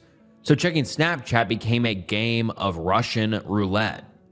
If I didn't check the links sent through text, she'd keep sending them and ask what I thought. She'd forget she had the knife in hand when she came up to me, sometimes from behind. My nightmares came back. My anxiety got worse. No matter how often I reminded her to please stop playing with the knife in front of me, or at least not next to me, she would always forget after a little bit. Some part of me refuses to believe there's no way she risked hurting someone just to unnerve me. It came to a head when she pulled a prank where she pretended to lose a finger. We had a huge fight, our biggest one yet. I wish I'd acted differently and hadn't stormed out, but I did. There was a lot about my time with Nicole I would do differently in hindsight. I was so sure I'd just break up with her for good. I don't know why I didn't stay broken up with her. When I did at first, I did it alone because my friend Jack rolled his eyes and called me a pussy for wanting backup. So I did it in a coffee shop instead, hoping the public eye could be my backup. Nicole stared at me with this affronted expression, and it was like I couldn't find the words anymore. Her eyes were huge and wide and hateful, like I've never seen anyone glare at me like that. She gripped onto the cup like she was going to throw it at me. I had it in my head to bolt the second she moved because I could see it so clearly. But then she started crying, loudly, and kept asking why I would do this to her, and that she hoped I found happiness with someone better, since clearly she wasn't enough for me, despite doing everything to be a good girlfriend. I felt like shit, and people were staring, so I wished her well and asked if she wanted me to call a friend, but she told me to leave her alone, so I did. I hate how I handled the breakup, but it felt, in the moment, like autopilot. In short, I lost the support of our mutual friends, who had become my only friends during my relationship with Nicole, which I understand as they knew her for much longer. Jack actually confronted me and called me a piece of trash for embarrassing her like that in public, calling me trash for leaving her sobbing alone and not even offering her a ride home. He wouldn't listen to my explanations and said I could excuse myself, but everyone now knew what kind of guy I really am. People at work mentioned how sad it was that we broke up. I didn't feel like it was the place to explain my reasoning, and after the confrontation with Jack, I didn't feel like I had a right to. I felt like crap, like a bad person, and I felt numb. I tried to move on, to find a new normal. After about a month of us being broken up, she called me and begged for me to come over to help her. She was scared she was going to do something drastic. I went to her immediately. I held her all night, helped her wash her hair after days of not being able to bring herself to. She admitted she'd done a horrible thing and that she couldn't stand how she treated me, that she wished she could go back and change so we could still be together. Didn't know how to address that, so I just stayed with her the whole night. And the next day at work, she came by to drop off a homemade lunch and to thank me for being there for her. I stupidly let myself get sucked back in. I get that it's my fault. Coffee in the morning became dinner and drinks out, became movie nights and going to shows and flea markets together because we still had similar interests. One time, she even noticed a booth with knives and directed us away. And while yes, it wasn't necessary as I could see a knife display and not be freaked out, it was a nice gesture because she would have gone there and either bought one herself or asked me to buy it for her. One of the multiple changes that made me think maybe she was truly making an effort, that at least maybe we could be friends again. I started to get invited back into the group somewhat. 2 months later, she kissed me. We were both drunk and it didn't go any further. I didn't talk to her about it because I thought she didn't remember. But then she approached me to ask if there was any salvaging us, if she'd proven that she was different now and things would be better. I thought maybe. I stayed because she really had been so sweet. It was like starting over, and we got back together.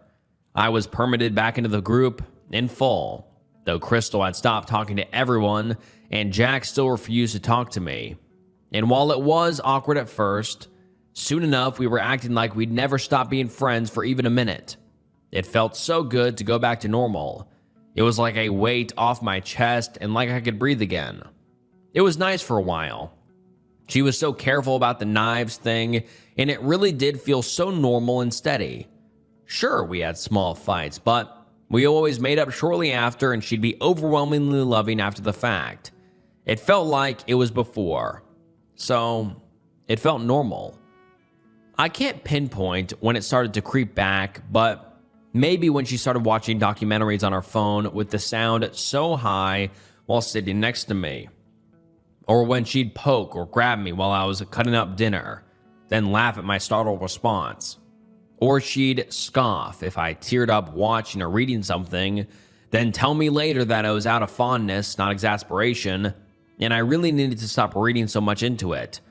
Or she'd yell at me for forgetting something that she never even told me about, and then the next day she'd get frustrated that I didn't insist properly, that she was mistaken. Like it was all small things that on their own weren't even that big of a deal, and I didn't feel like I could just speak up about it, or else I was nitpicking her. In hindsight, I was making excuses and clinging to when she was nice to me, trying to do anything to make sure we just stayed happy and without bumps. Part of it was that I knew now that I'd be alone, that no one would understand why I'd throw away a good relationship, that being with her was the best thing that could ever happen to me. We moved in together 4 months after us getting back together. She was hinting around that it was the only way to prove to her that I'd forgiven her, and that way we could move on and be happy. She insisted I move into her place because it was easy to move an apartment into a house than the other way around. It constantly felt like she was dangling that night where she was S-word over me, like one wrong move from me, and maybe the next time she wouldn't call for help. When we had fights, she paced through the house, flicking a knife, looping from the bedroom to the living room to the office, or said every single argument was really due to the fact I was holding a grudge over the prank, and that we wouldn't be arguing if I just grew up and stopped taking out my trauma on her. She'd tell me not to piss her off because it would be too easy for her to, quote, make a mistake, and no one would think twice about what happened. A few times she'd gone on a rampage and overturned tables and threw glasses into the sink and dishwasher and said we were done for good, only for the next day to blow up my phone begging me to talk this out, or have her friends encourage me to swallow my pride and go back to her because she's miserable without me and she's trying so hard. Or she'd just wake me up with a kiss after making me sleep on the couch, as if the night before never happened.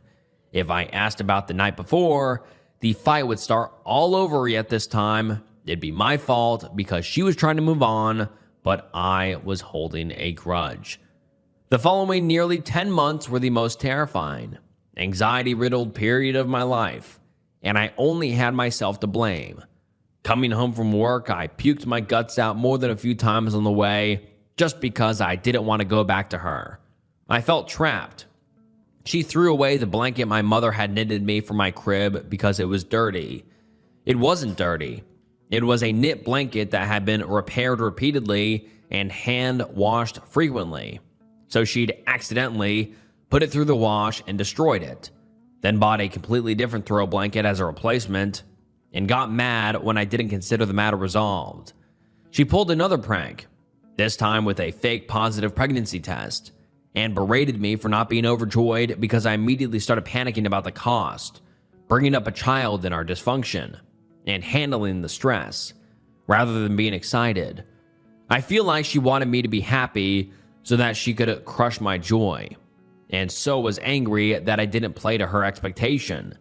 That night, she threatened me with a knife, pointing it at me and saying she should just snip me right then since I didn't want to have kids with her, and then held me as I sobbed because I went into a panic.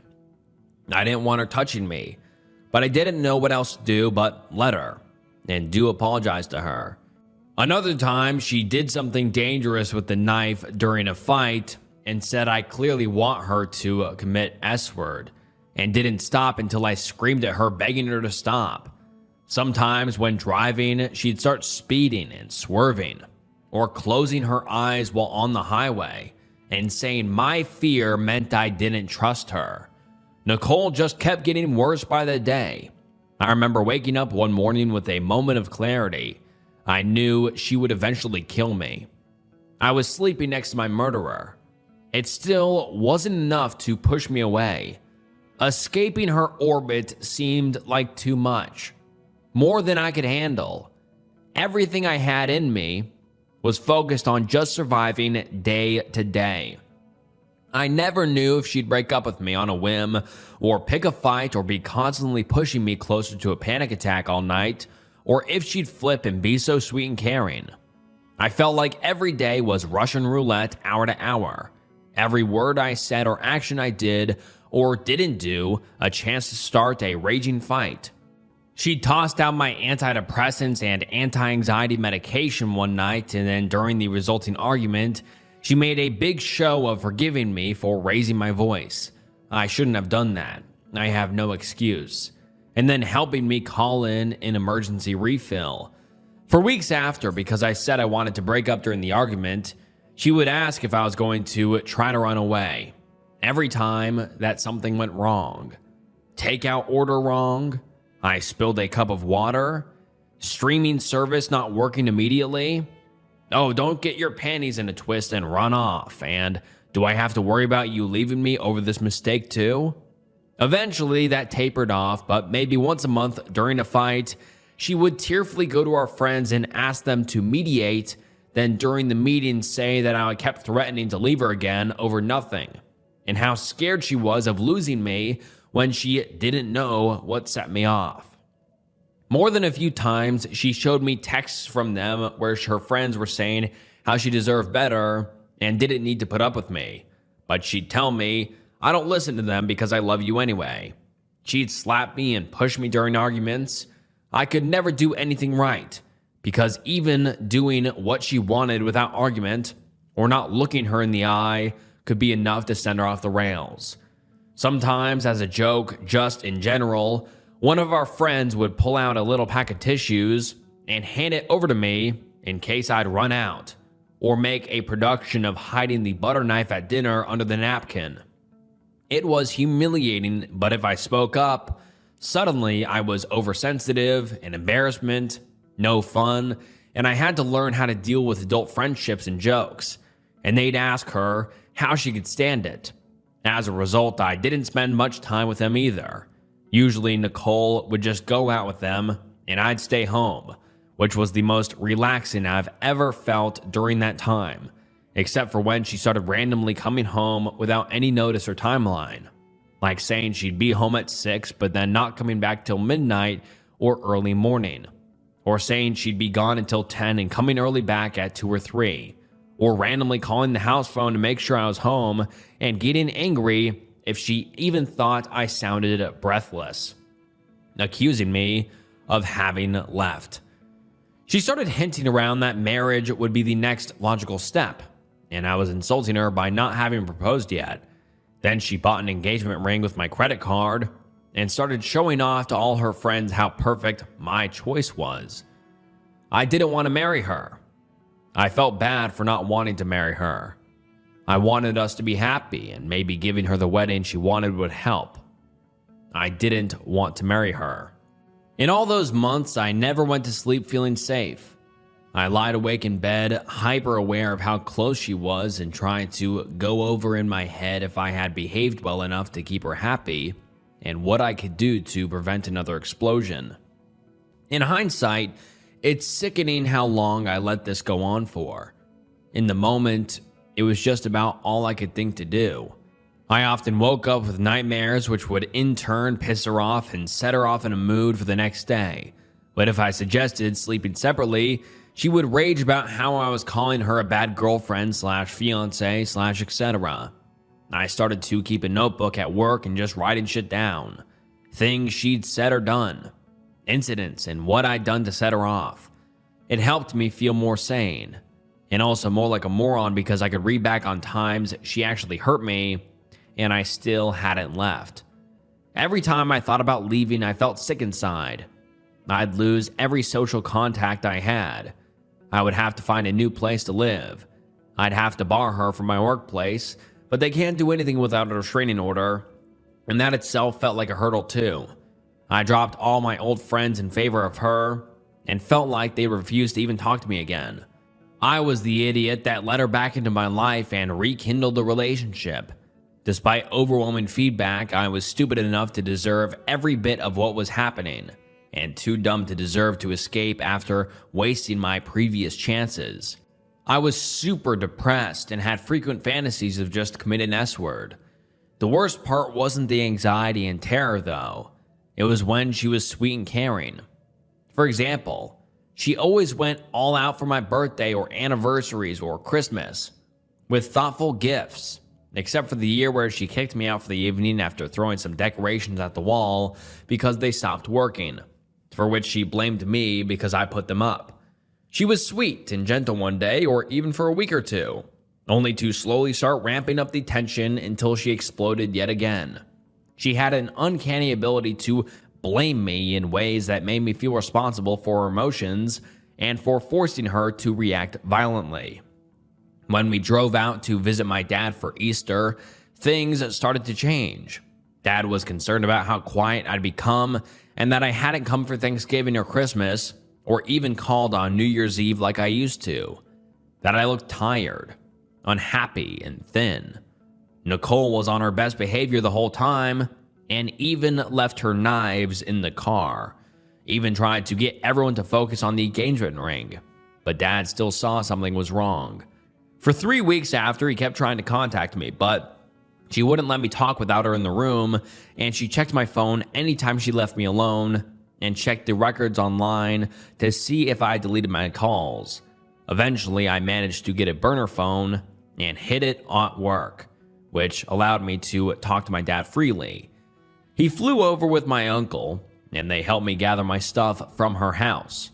When Nicole started sobbing and begging me to stay, my uncle kept her from the kitchen knives and had his phone ready to call 911 if she tried to hurt us.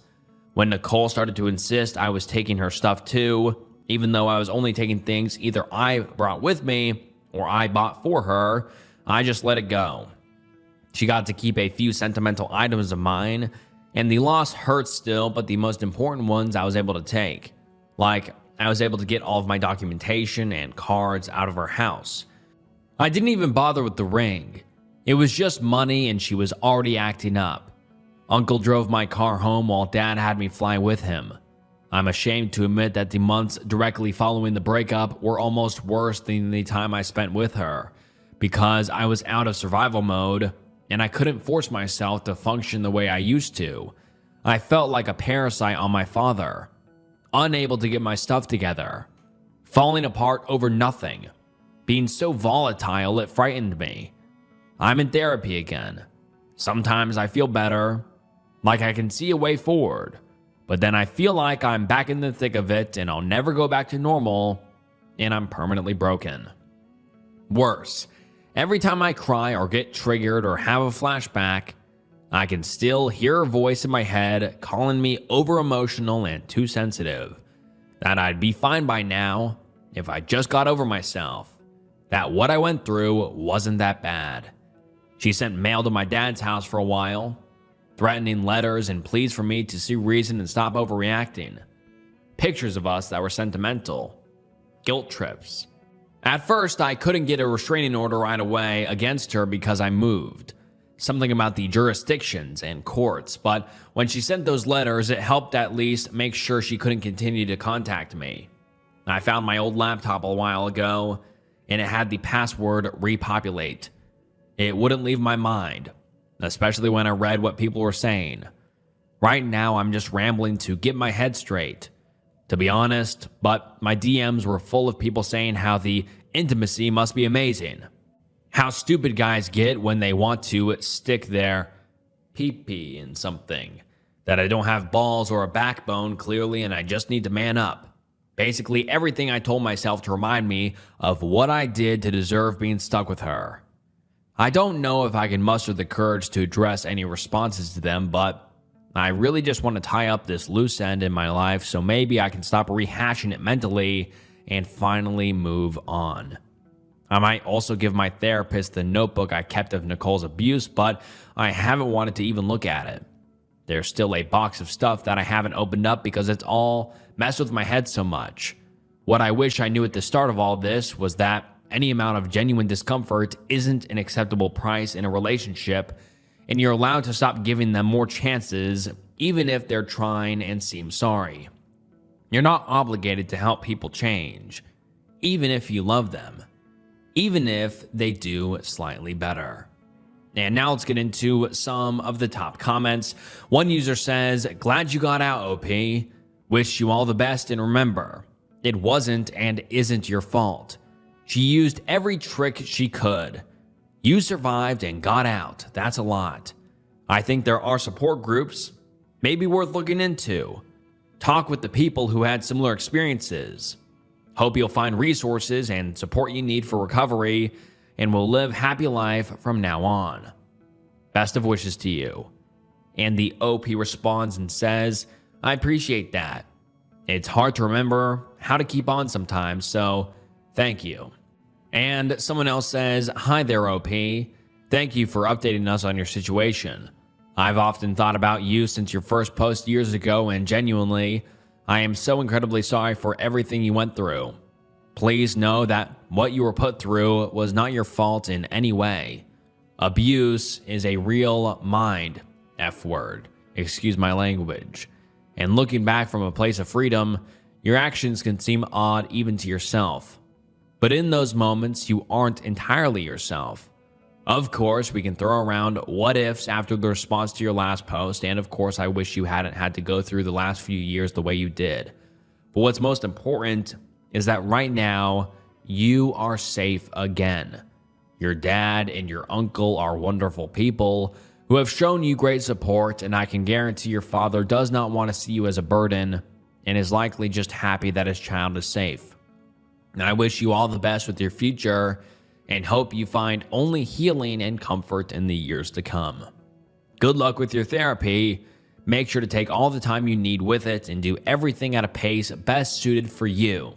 You are the priority, and I hope it all works out for you. Well done on getting away from her. I'm so proud of you." And the OP responds and says, "It's hard to feel proud because I'm still messed up. I feel like it's been too long for me to feel this way still. Thank you, nonetheless." And this is the last we have ever heard from the OP, and hopefully the OP is doing better now. And man, that ex-girlfriend of his was a complete psychopath. I mean, who plays around with knives like that? And who, intentionally tries to make someone scared and re-trigger their past traumas? I mean, this lady was a complete psychopath, and the OP is honestly lucky he didn't get hurt or honestly killed, because this girl seems completely off her rocker and a danger to everyone around her. So hopefully she gets the help she needs, but for now, it's good that the OP is away from her, and hopefully she doesn't, get back in contact with him, and hopefully the OP doesn't, go back to her like he did prior. But I guess we'll have to see. But comment down below your thoughts. I'm curious to see what you guys have to think about this, and on to the next one. I've been spending time with a good friend more recently, but I think he's only doing it so he can look at my daughter. The last few months, I've been chatting to a friend more regularly than previously. We've been friends for over a decade, and we used to be really close, but we slowly drifted apart. I should probably mention we are both men in our 40s. It's been great catching up with him, and honestly, I really needed a friend, so it's just been great. He's got a long-term girlfriend and 2 children. A couple of months ago, we visited his house for the first time. He recently moved, and we weren't speaking much before that, just an occasional comment on Facebook. And me, my son, and 20-year-old daughter spent a few hours honestly just chatting about nothing, but in a good way, While we were there, I noticed that he kept looking at my daughter out of the corner of his eye. I never really caught him fully looking, so I thought nothing of it, especially as he has known my kids for over a decade. I didn't mention it to my daughter, as I didn't want to make her feel uncomfortable if it was nothing. A couple of months went by, and we visited them again. He kept talking to my daughter, and not really to me, which is fine, but it just seemed odd when my daughter has really bad anxiety and she can't really hold a conversation, and she makes it clear when she's uncomfortable talking. He just seemed to keep looking at her and talking. Even if he was talking to me, he would just look at her. The final straw was last week. We visited them and we've been having a heat wave, so we are all dressed in as minimal as possible.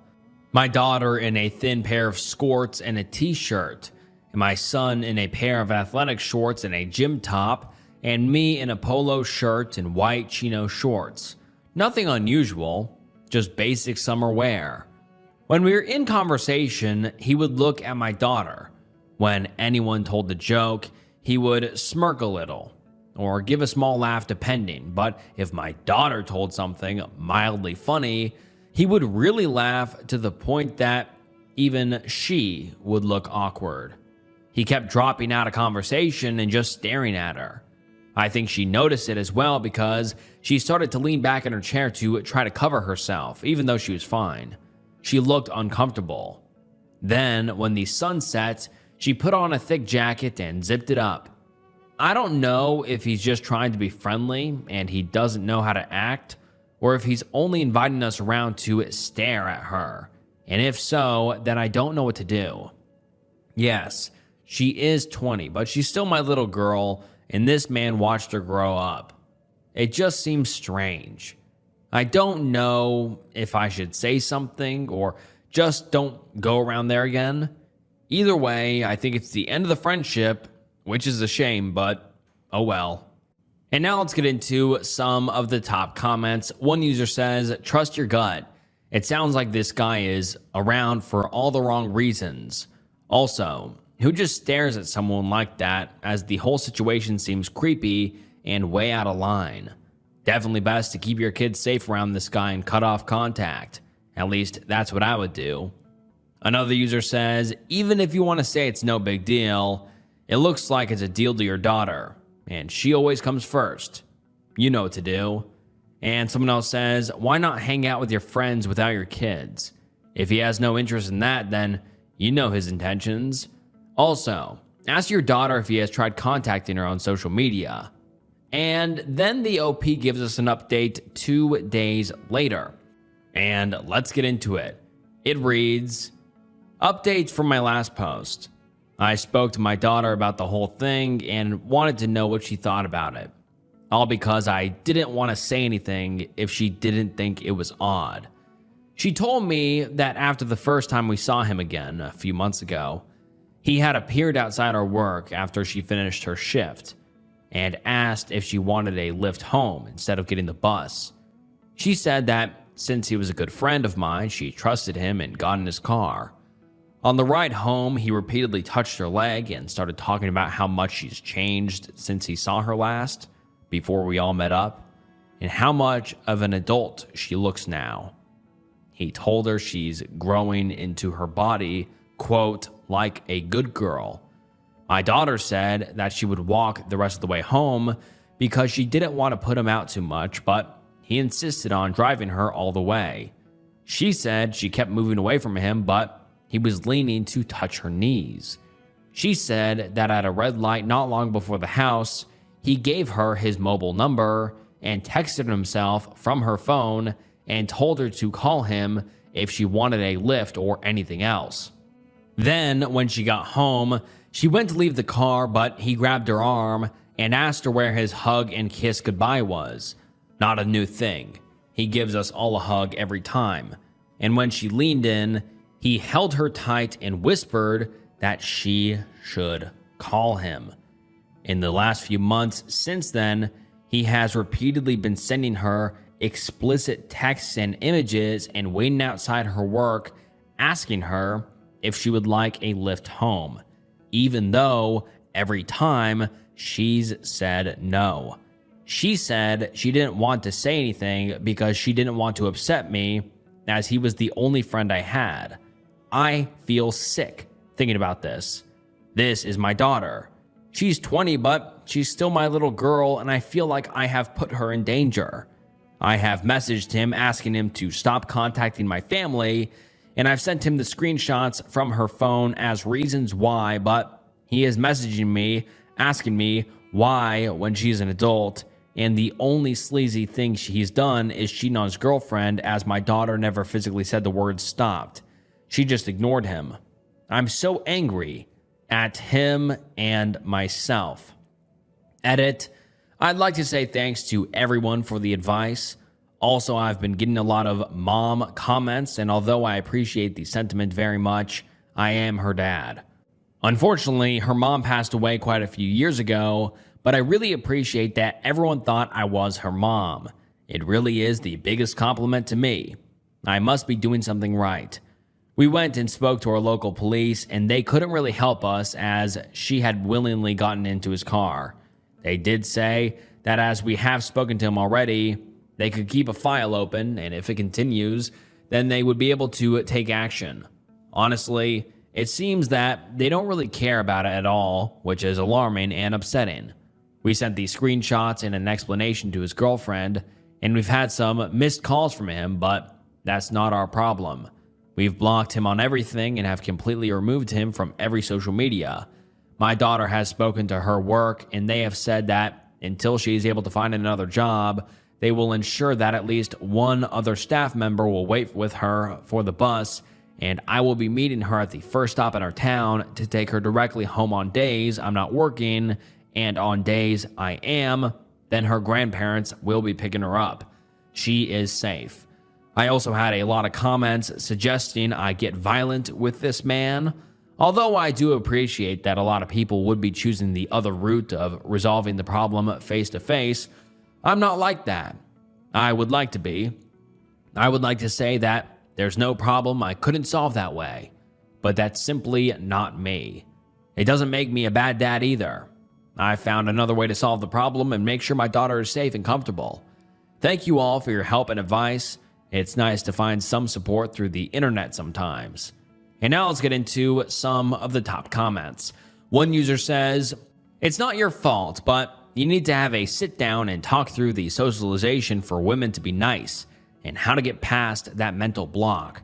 This is something a lot of us go through, and it puts us in really awful situations. Help her understand that her safety is the most important thing. She doesn't have to be nice or put up with things like this. There's probably some very eloquent people who can speak to this topic on YouTube. It's not me. But I want to make sure she knows she doesn't have to take this shit for the rest of her life, even with the anxiety and desire not to rock any boats." And the OP responds and says, "I've told her many times growing up that if she doesn't feel comfortable doing something, no matter what it is, then she needs to say that. It doesn't matter if it upsets someone or offends someone. All that matters is that she is safe and comfortable. I'm hoping that she will be like this from now on, and I just hope that she knows I'm here for her no matter what." And then another user says, "Get her a weapon." And the OP says, "We are in the UK, so she's legally not allowed any weapons, including pepper spray. The only thing she is allowed is an alarm, which she already had anyway. We are looking into some objects which can be carried around legally or discreetly. Currently, we are looking into a key ring, which is like a long, sharpened stick, though there's not many places willing to ship them to us. I'm so very sorry to hear what you've been through, and I wish you well throughout your life."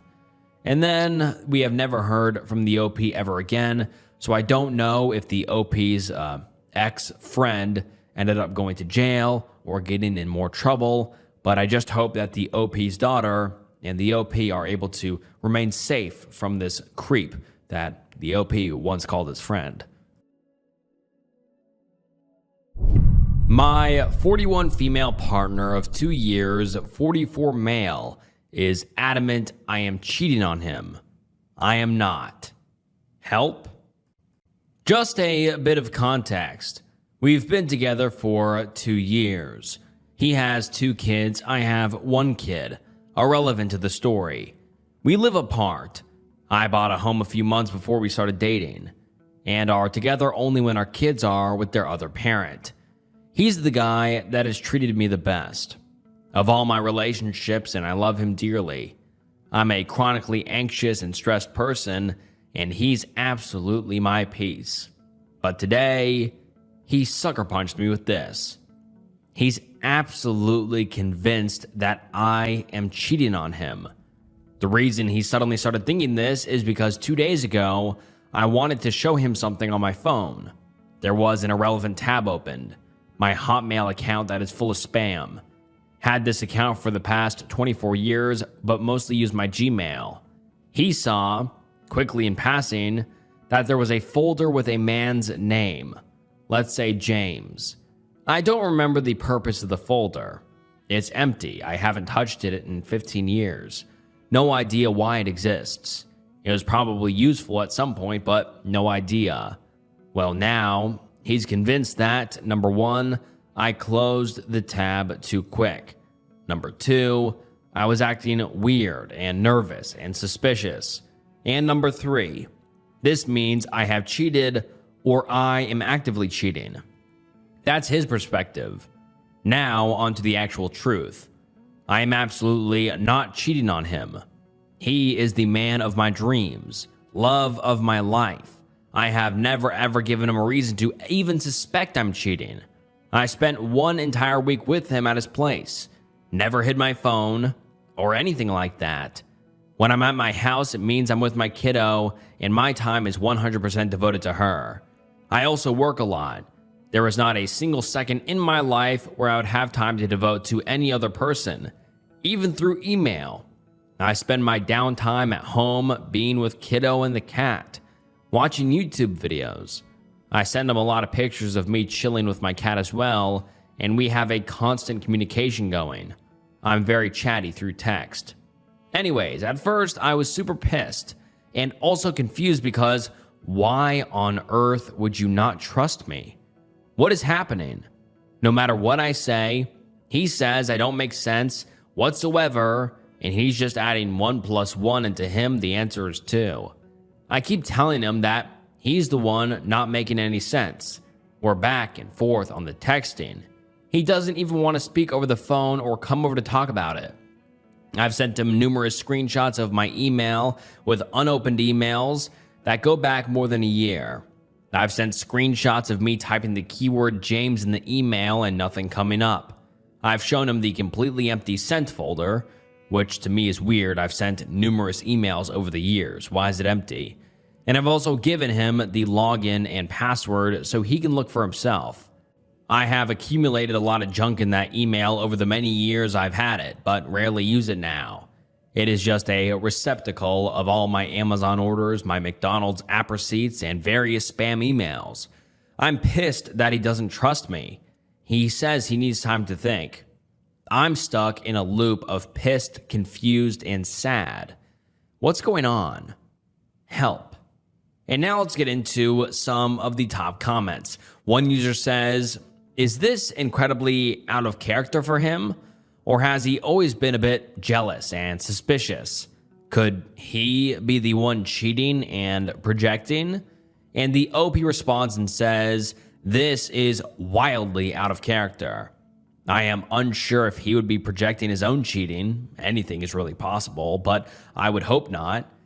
I don't believe so. His high libido, and we have intimacy daily when we're together, which is every other week, except when one of us is sick. I give him everything he needs in that department and all the other departments as well. We take good care of each other typically.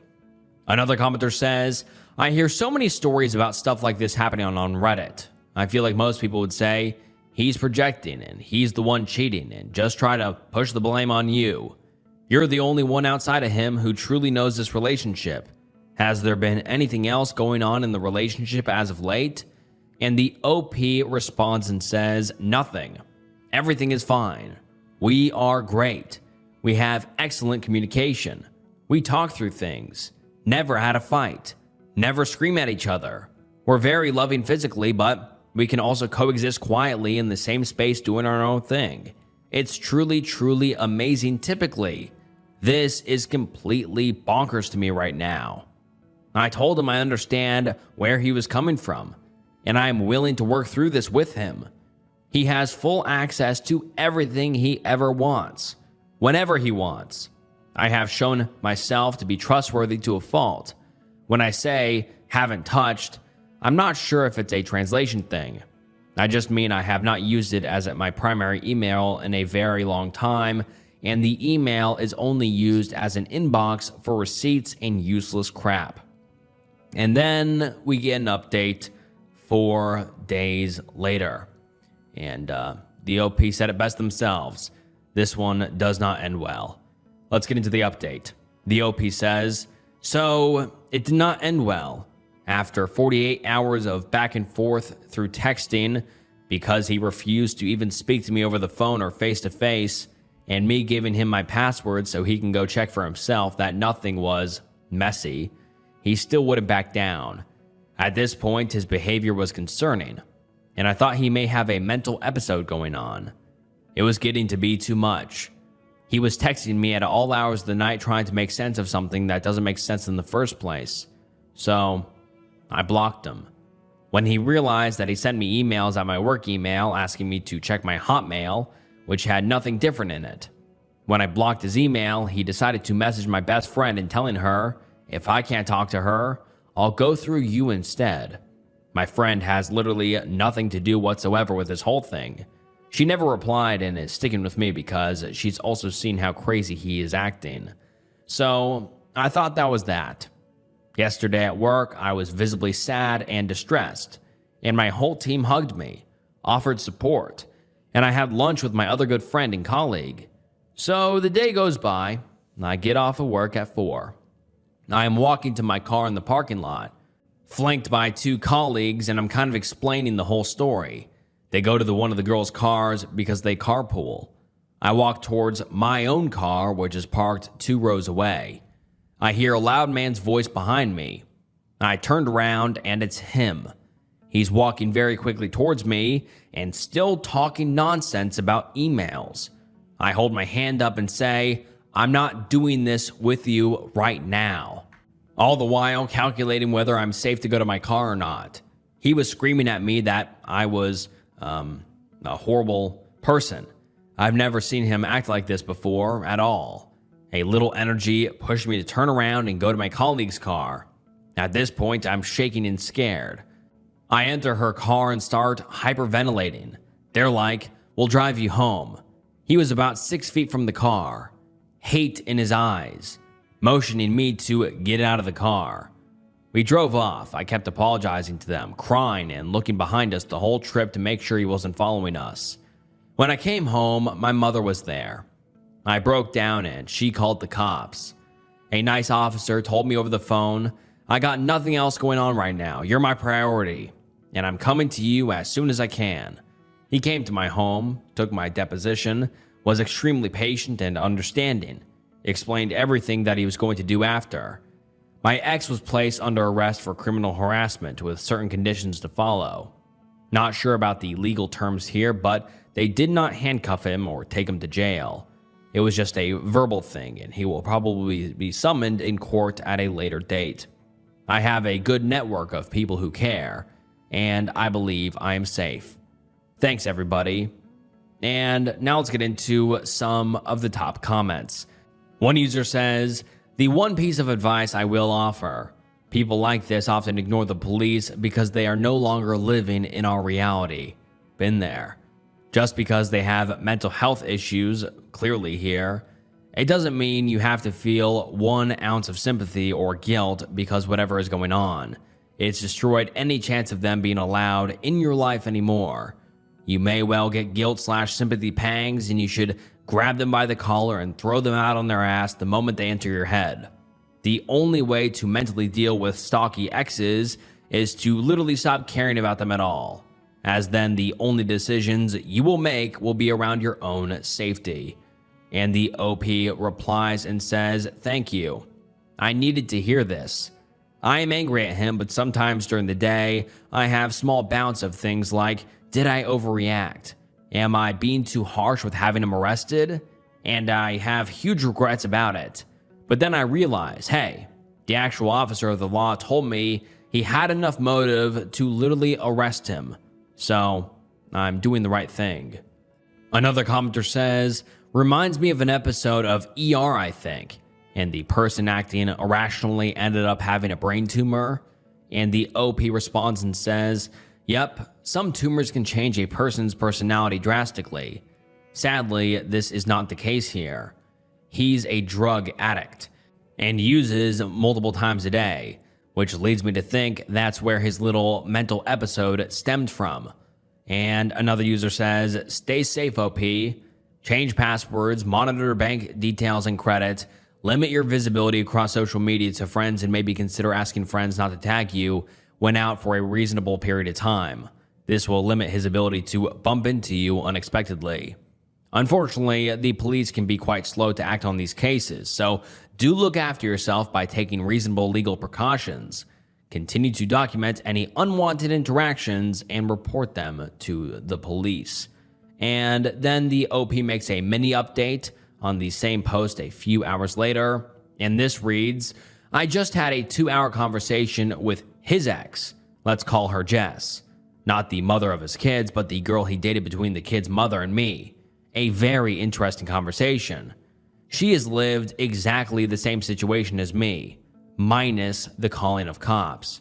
She told me he was ultra controlling, physically and verbally abusive to his 2 sons, a bad drug habit, an unhealthy/borderline inappropriate relationship with the mother of his children, and he was psychologically and SA towards Jess.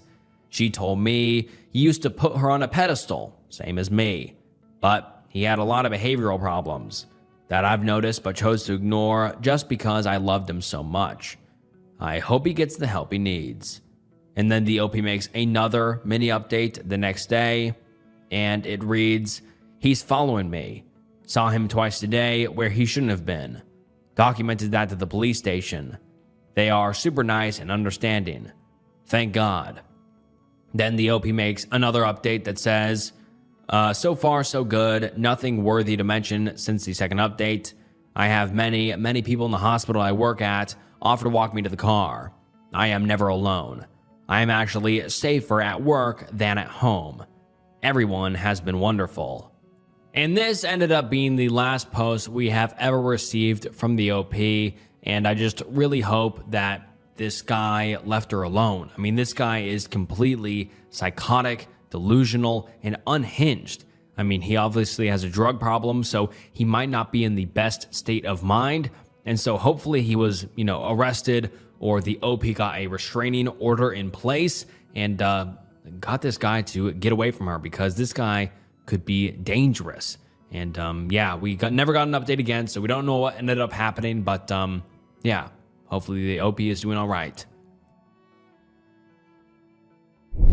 And all right, guys, that wraps up some deranged true Reddit threads.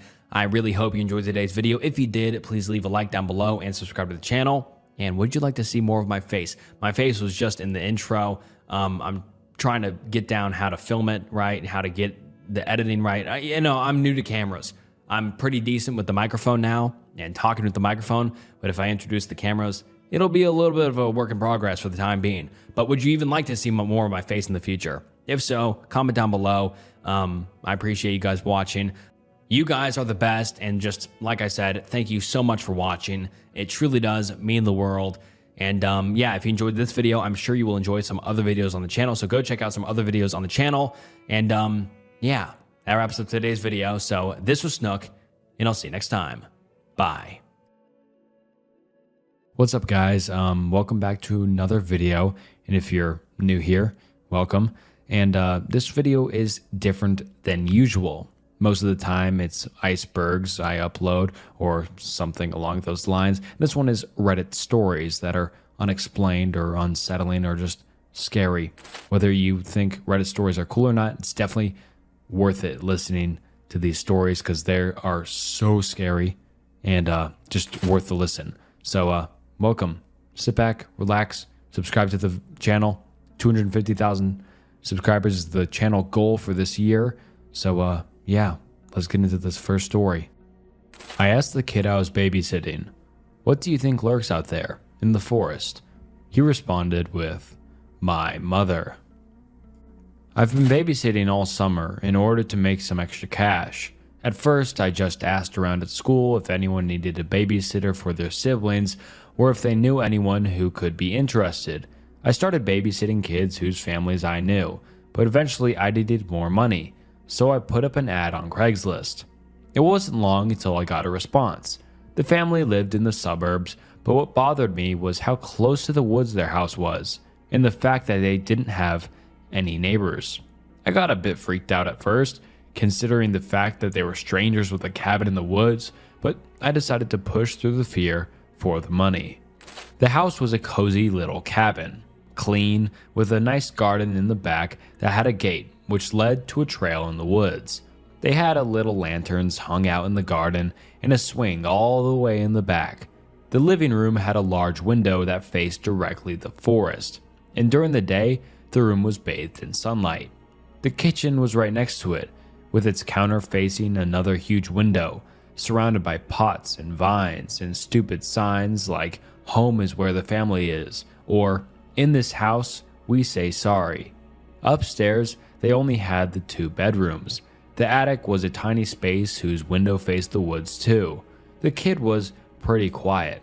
Honestly, I neither liked or disliked him. I tried to form some sort of opinion, but he just didn't stand out in any way.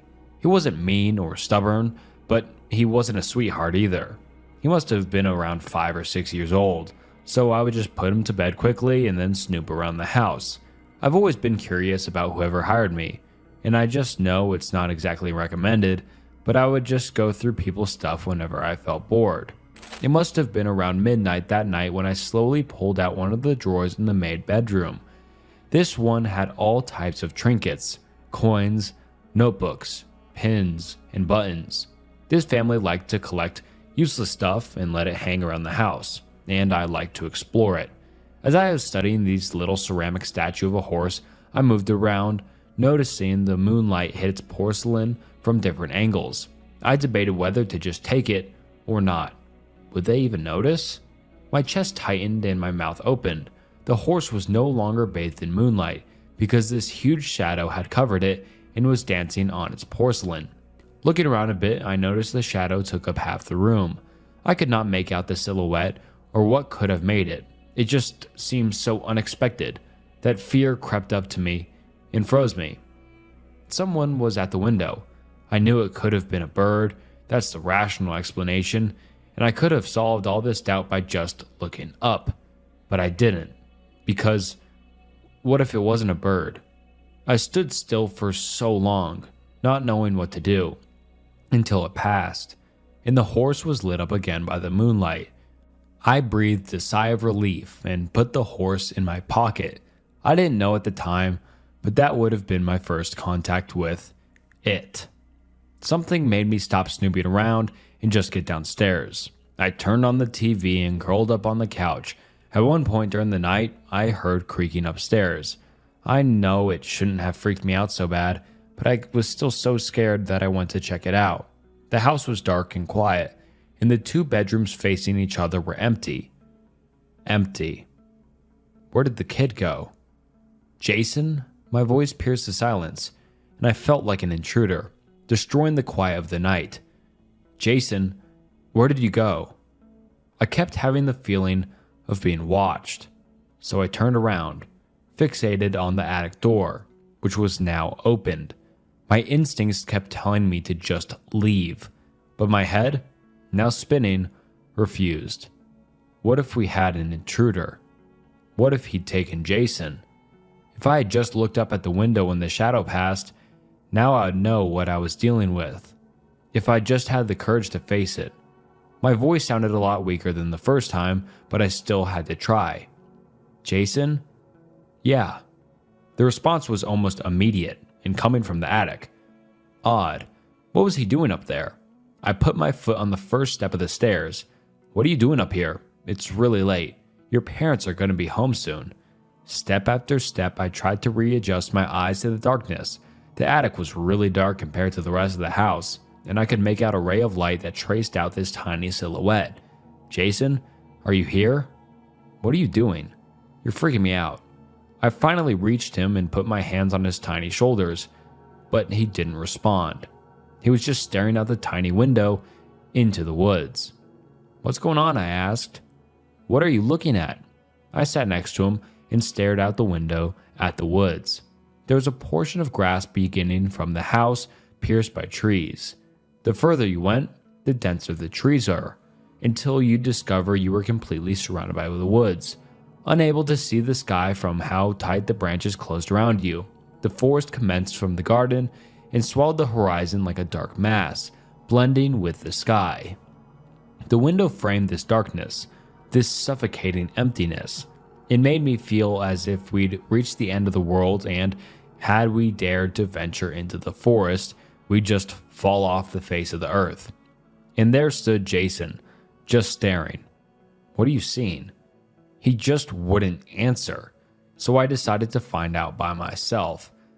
Studying the scenery, nothing particular stood out. Of course, I just needed to pay more attention. Yeah, the more you looked, the more movement you saw. Birds, animals, even the wind thrilled the branches and the leaves, the grass swaying gently in the wind. And then the shadows were the next thing you noticed. These forever moving stains on the ground. I could have stared out there for years. Maybe that's why Jason wasn't moving. There's just something about the night that keeps you up. What do you think lurks out there? I asked him, playfully. Where in the woods? Yeah, my mom. I blinked a few times. That was unsettling. I mean, kids say weird stuff, but why would he respond to that? Was that a your mom joke? Was he trying to be funny? What do you mean? What does lurk mean? Oh, lurk means, well, when you wait or move slowly in the darkness because you don't want to be seen. So like hiding? Yeah, but you're lurking when you also want to do something bad. Just how animals lurk before they attack. Or monsters, I added, trying to scare him. So what do you think lurks out there in the forest? My mother, he responded once again. My body tensed up. That's not funny. I don't want to be funny. Why would you say that? Your mom, that's an old joke, and it stopped being funny a while ago. I'm not joking. Okay, let's go to sleep. Your mother can't be lurking out there. I saw her and she's pretty nice.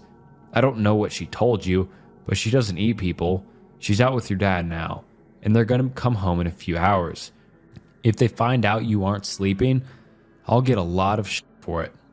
Shit. Don't tell your parents I said that. Come on, let's get down. I'm telling the truth. What? Is she a vampire? You know something was standing out the window earlier. I didn't really care that much about what I was saying because in my head everything had a logical explanation. Jason, however, widened his gaze. Yeah, that could have been her. Stop. I'm serious. And what does she want from us? Does she want to eat me? We were now in his bedroom and I had tucked him into bed. I had my back to the window, facing the hallway, which had now become way creepier than expected. She doesn't want to eat you. That's so great. I taste horrible anyways. Good night. I tried to stand up and leave, but he grabbed me. Wait, don't go. Look at me. What now? I want to tell you about this dream I had. This dream that woke me up, but you have to pay attention. Okay. So, in my dream, I was in a garden and I was thirsty, and you were there too. And you tried to leave, but there were a lot of bushes around and you got lost, and I found this puppet. I hate it when people tell me about their dreams, but I sat there listening, facing Jason with my back to the window. Not because his story was interesting, not because I liked being there, because while he held me there, his eyes kept darting to the window, and I'd seen the shadow cover his face. Because he'd insisted I looked at him, but in reality, he didn't want me to turn around. So I listened until he abruptly finished his story when moonlight reached his face again. Thank you for the story. It was really interesting. You're welcome. Good night. Night. I spent the next hour in the other bedroom, fidgeting with the little porcelain horse.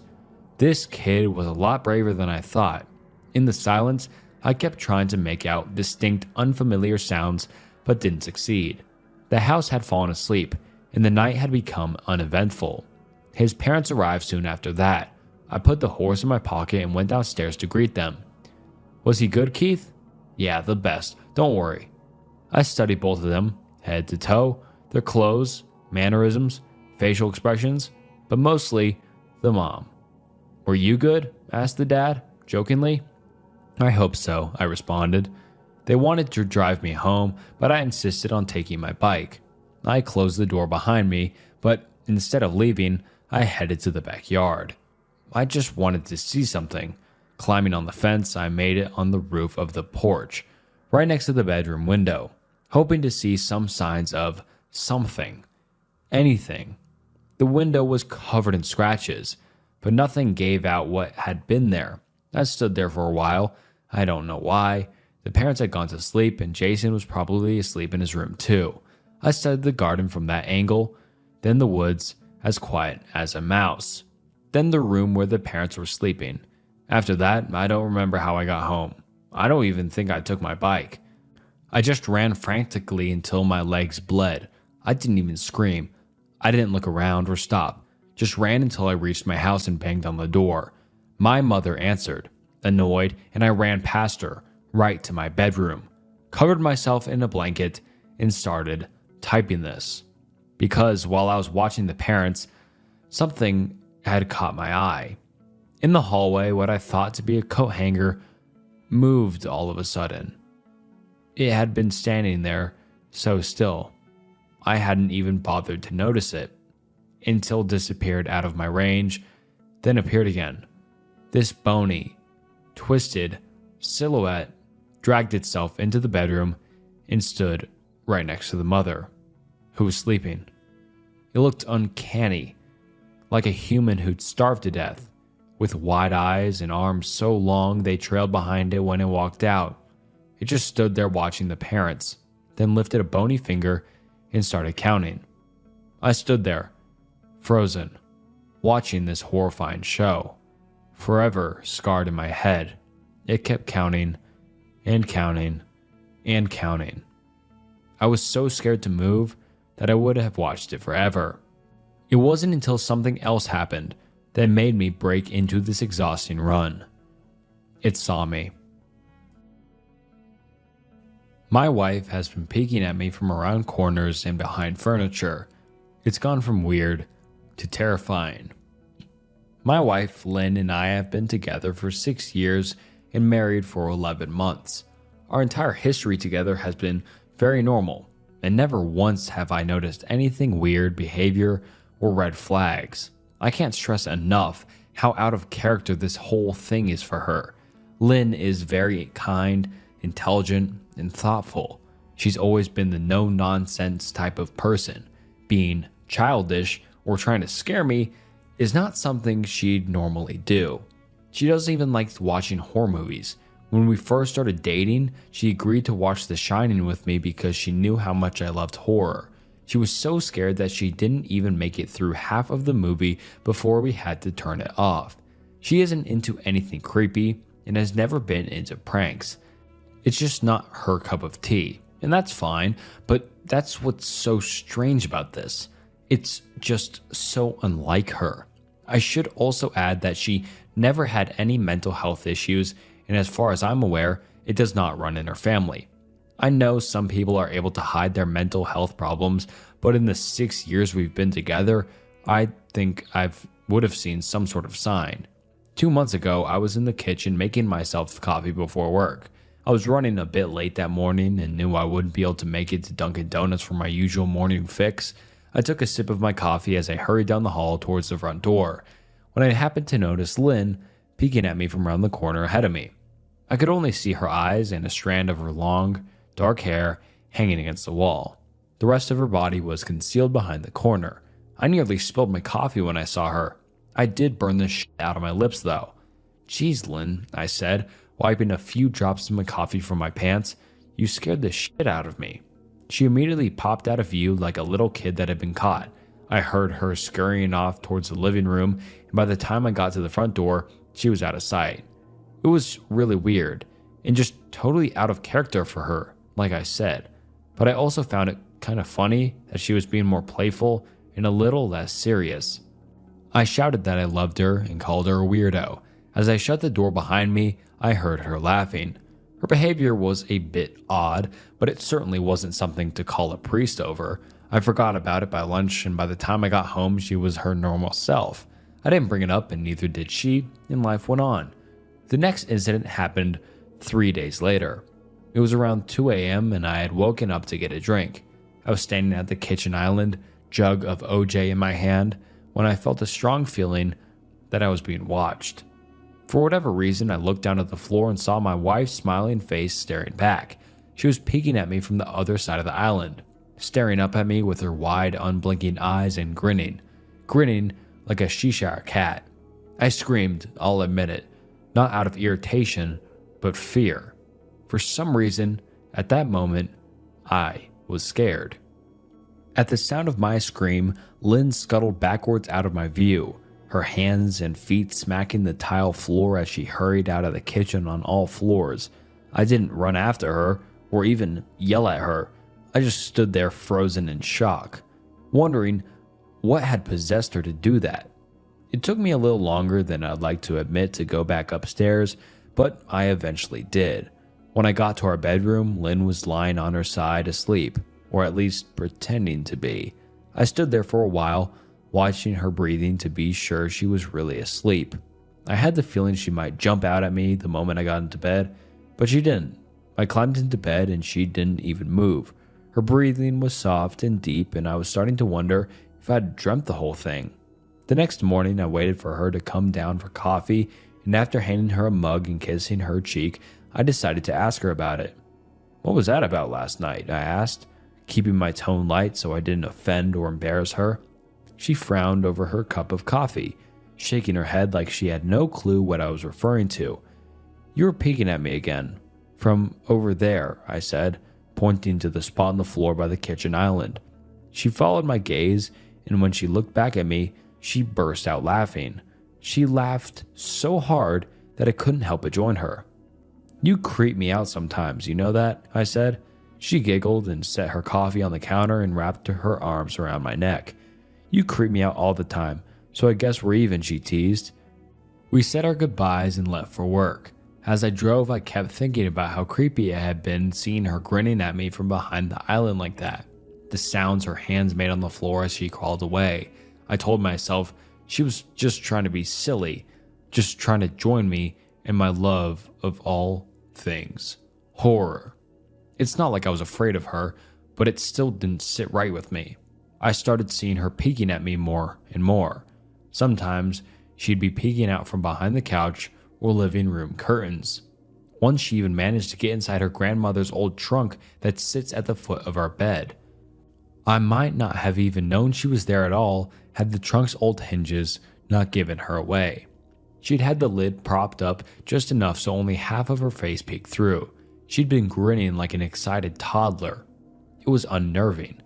I didn't even know what to say to her. All I could do was stare. When I finally found my voice, I asked her why on earth she was doing this. She didn't answer, but she had slowly closed the lid, shutting herself inside the trunk. I just walked away, feeling disturbed.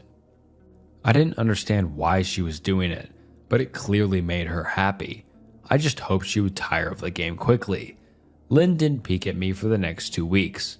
I started to think she was maybe done with her weird pranks, and I was relieved.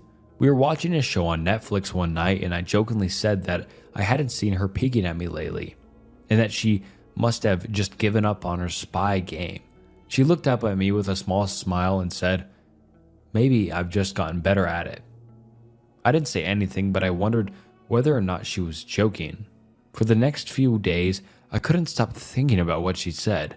Was she still peeking at me when I wasn't looking, and I just hadn't noticed? And if so, what the hell was she getting out of this? I started to feel paranoid. constantly checking whether she was watching from around the corner or behind a door. I was jumpy whenever I was home and she wasn't in full view of me. I felt stupid and a little crazy. But after a few weeks without another incident, I began to relax a little bit. I stopped checking behind furniture and walls and told myself it was maybe just a bad memory. Then, a few days ago, things got so much worse. Lynn left to go to a friend's, and I lounged on the couch and played a couple games on my laptop. Around 9 p.m. I hopped in the shower, and as I was washing the soap from my hair, I felt that awful feeling that I was being watched. I slowly opened my eyes and almost had a heart attack. Lynn was peeking from behind the shower curtain, her entire head stretched into the shower, leaving just her body outside. Her long, dark hair hung against the curtain, the ends dripping with water. Her mouth hung open in a terrible grin, eyes wide and red as if she hadn't blinked in a while. I screamed and jumped back against the wall. She didn't move, nor did her smile waver. Her makeup ran down her cheeks in 2 black streaks. She looked giddy and completely deranged. I was terrified. We stood like that for a few moments, neither of us saying a word. Finally, after what felt like forever, she slowly pulled her head back out of the shower, and I watched her blurry figure through the curtain as she moved backwards towards the bathroom door. A second later, the bathroom door slammed shut, hard enough to rattle the mirror. I screamed again and jumped out of the shower to lock the door. I stayed inside the bathroom for over an hour. Maybe I overreacted to some of you, but joke or not, I wasn't going to put up with this crazy shit anymore. That's what I kept telling myself as I paced in my bathroom, stopping to listen at the door every few minutes. Suddenly, I heard a muffled sound, and I pressed my ear against the bathroom door, straining to listen for any sound. I couldn't hear anything, but I envisioned Lynn standing on the other side of the door, giggling at her joke. I felt a surge of anger. I was beyond pissed at being made to feel scared in my own house and made to hide in the bathroom for an hour. All for what? Some joke? If it was a joke, it was an awful one. What the fuck, Lynn? I snapped. This shit is getting crazy fucking annoying. I waited for her to apologize or to call me a jerk, but instead I heard a faint moan. So quiet, I wondered if I heard it at all, and then complete silence. Lynn? I called out, not able to even hide the shakiness in my voice. I got no response, just my own heavy breathing. I swear to God, just stop it, I yelled, pounding my fist on the door. I waited for her to cuss me out, something I would expect from me talking to her like that. I never screamed at her before, but there was nothing, just the occasional drip from the shower head. I won't deny that I was so scared, too afraid to open the damn door and face my own wife. I waited another 30 minutes or so, which felt like a lifetime when you're scared. Finally, I decided I wasn't going to spend the night hiding in my bathroom. So, I got down on my knees and peered under the door. I almost expected to see her face peeking back at me, but thank God it didn't. I could see straight down the hallway to the top of the stairs, but no Lynn. I didn't know if I should be happy about that or not.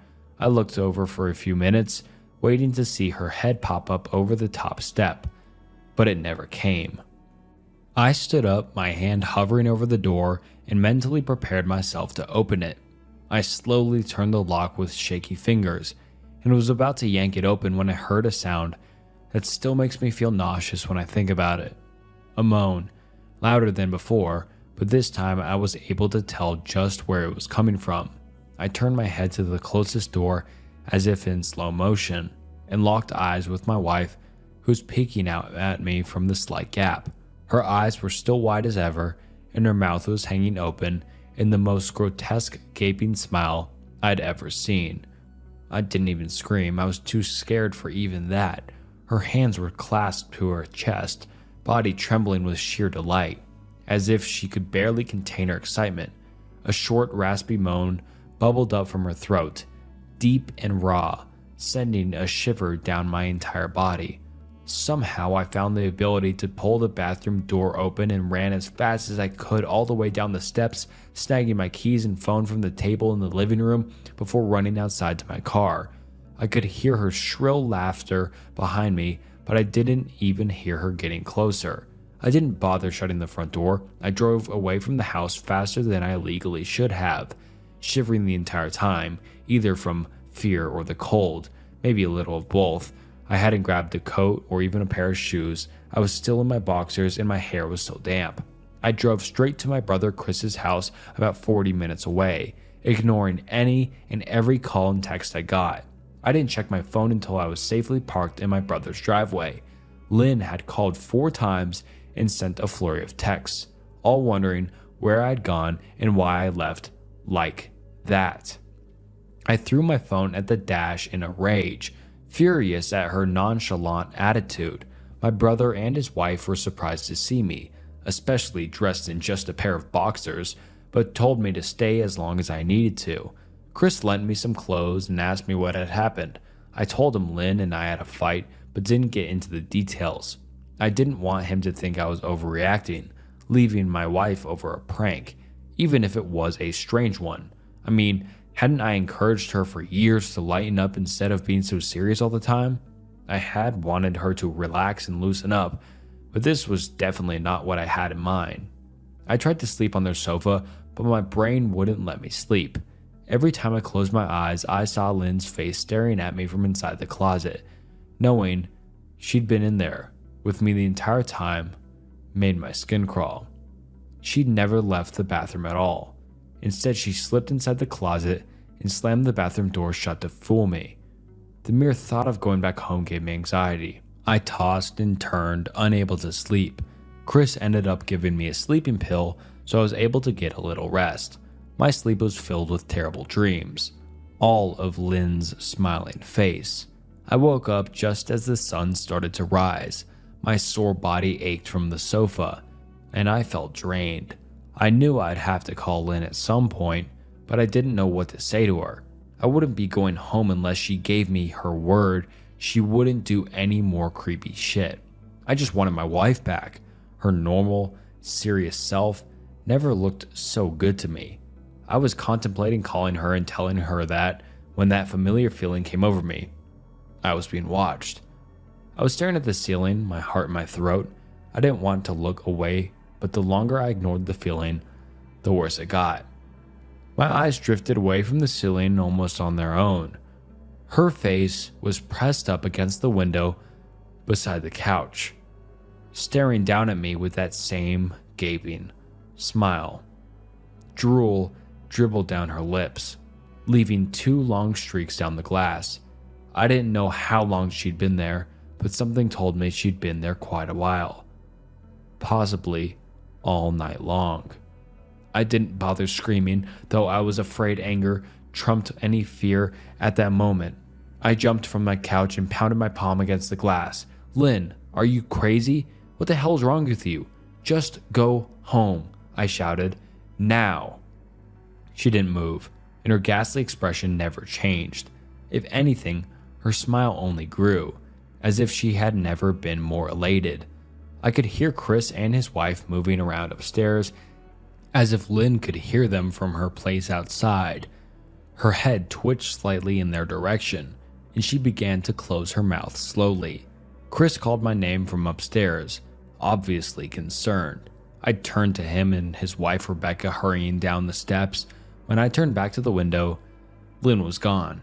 The only sign she'd been there at all was the 2 streaks of drool still dripping down the glass. I tried explaining to Chris and Rebecca about waking up to see Lynn watching me through their window. They were skeptical. Who wouldn't be? Chris and I went outside to the spot in front of the window, but there were no footprints in the dirt, just a slight indent. Animal, probably, Chris guessed, and I didn't argue. He and Rebecca assumed I dreamt the entire episode, but they didn't understand, and I was too tired to explain it to them. I called out of work that day and turned my cell off. I didn't want to face Lynn. Just talking to her was too much for me at that point. I really started to believe something was irreversibly wrong with her, that no matter what promises she made we'd never be the same again. The thought saddened me to my core. I cried most of the morning. By noon, I figured I was ready to confront her, give her one last chance to explain herself. I could at least give her that after 6 years, I told myself. I turned my phone on and saw the dozens of texts she'd sent, all from a seemingly concerned wife, such as, "Can we talk? I love you. Please call me. I'm really worried. Can you answer? Just come home." And more of the same, all texts telling me she loved me and she wanted me home, how worried she was. Not a damn one addressing the crazy shit she pulled on me. Like she hadn't just been acting like a character from a Stephen King book. Even her texts were different. She normally texted novels just to tell me to pick up a loaf of bread. You'd think she'd have more to say to me after her bizarre shenanigans.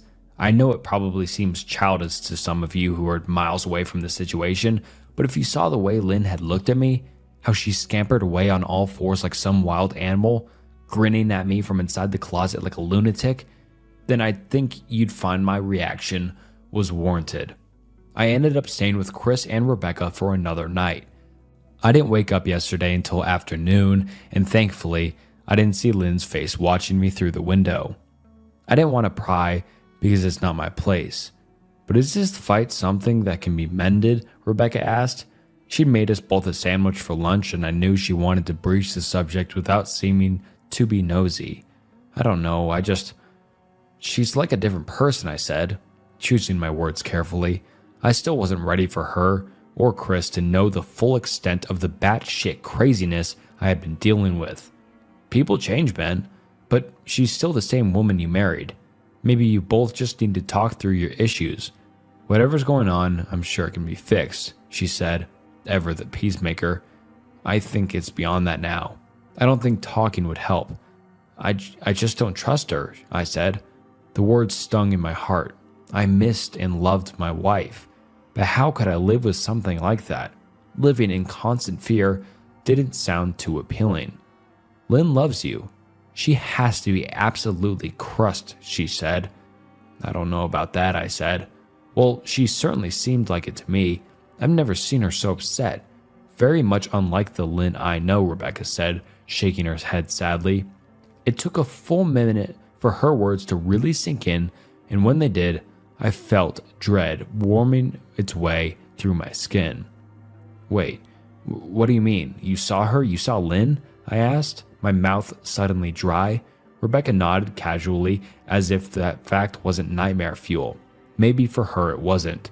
"She stopped by this morning just after Chris left for work," she said, cleaning the plates from the table. "I didn't see her car, though. Maybe she took an Uber or something." "Beck, what did she say? Did she come inside?" I asked. Sweat starting to break out on my forehead. I began looking around, examining corners as though a predator lurked behind them. "No, she just asked if you were awake yet, and I said that you weren't. I asked if she wanted me to wake you, but she said no, just to let you sleep," she said as she washed the dishes. "That's all? She didn't say anything else?" I asked. "No. She looked awful though, like she hadn't slept in days. I really think you should call her." I got up from the table and thanked Rebecca for lunch. I felt a little bit better at the knowledge that at least she hadn't come inside. Still, I needed to double check that the doors were locked. I sat for a while trying to figure out what to do next. I didn't want to go home, but I felt that I owed it to Lynn to help her if I could. Hadn't I sworn an oath to love and honor her through sickness and in health? Clearly, she was very sick.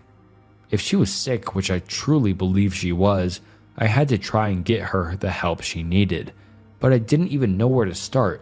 I didn't want to call the police, and besides, what the hell was I going to tell them? That my wife was peeking at me? That she was just being creepy? As bizarre as she'd been, she still hadn't committed any crime. Not yet, anyway. The police would have probably said that I was overreacting, but this wasn't just some prank. It felt wrong. Dangerous even, like something sinister lurked behind her smile. I knew as her husband, I was well within my rights to have her committed, but what if she simply acted normal in their presence? She'd obviously been able to fool Rebecca into thinking she was just a concerned wife. As long as the doctors didn't find her a danger to herself or others, they'd have no choice but to release her after 72 hours. I felt lost and overwhelmed, so I did what any husband in my position would do. I called her mother. I didn't want to, believe me. Her mother, Marianne, and I were never on the best of terms. We never fought or anything like that. She just wasn't a very warm person and wasn't really easy to get along with. She hardly ever smiled, and when she did, only her lips would move into a thin-lipped smile, leaving her eyes as blank as before. She gave off this aura that felt like she was permanently on the offensive. I'd only met her twice, and both times were for just super short visits. I got the impression she didn't approve of me for her daughter.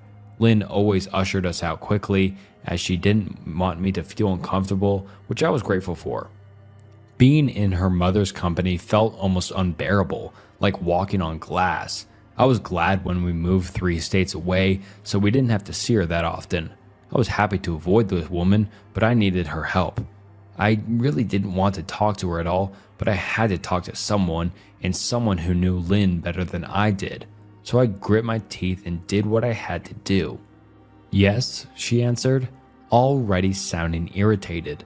"Marianne, it's me, Ben. Do you have a minute to talk?" I asked. I could hear her cluck her tongue in irritation. "I'm in the middle of writing some checks, but if you insist, I suppose I can spare a moment. What is it that you want to discuss, Benjamin?" she said coolly. "It's about Lynn. She's been acting strangely, and I was wondering if you had any idea whether there was something." I was quickly interrupted. "It's a bit difficult to follow your rambling, Benjamin. What is this, what you want from me?" she asked. I could almost see her standing there in her thin sweater and slacks, tapping her fingernails impatiently on the table.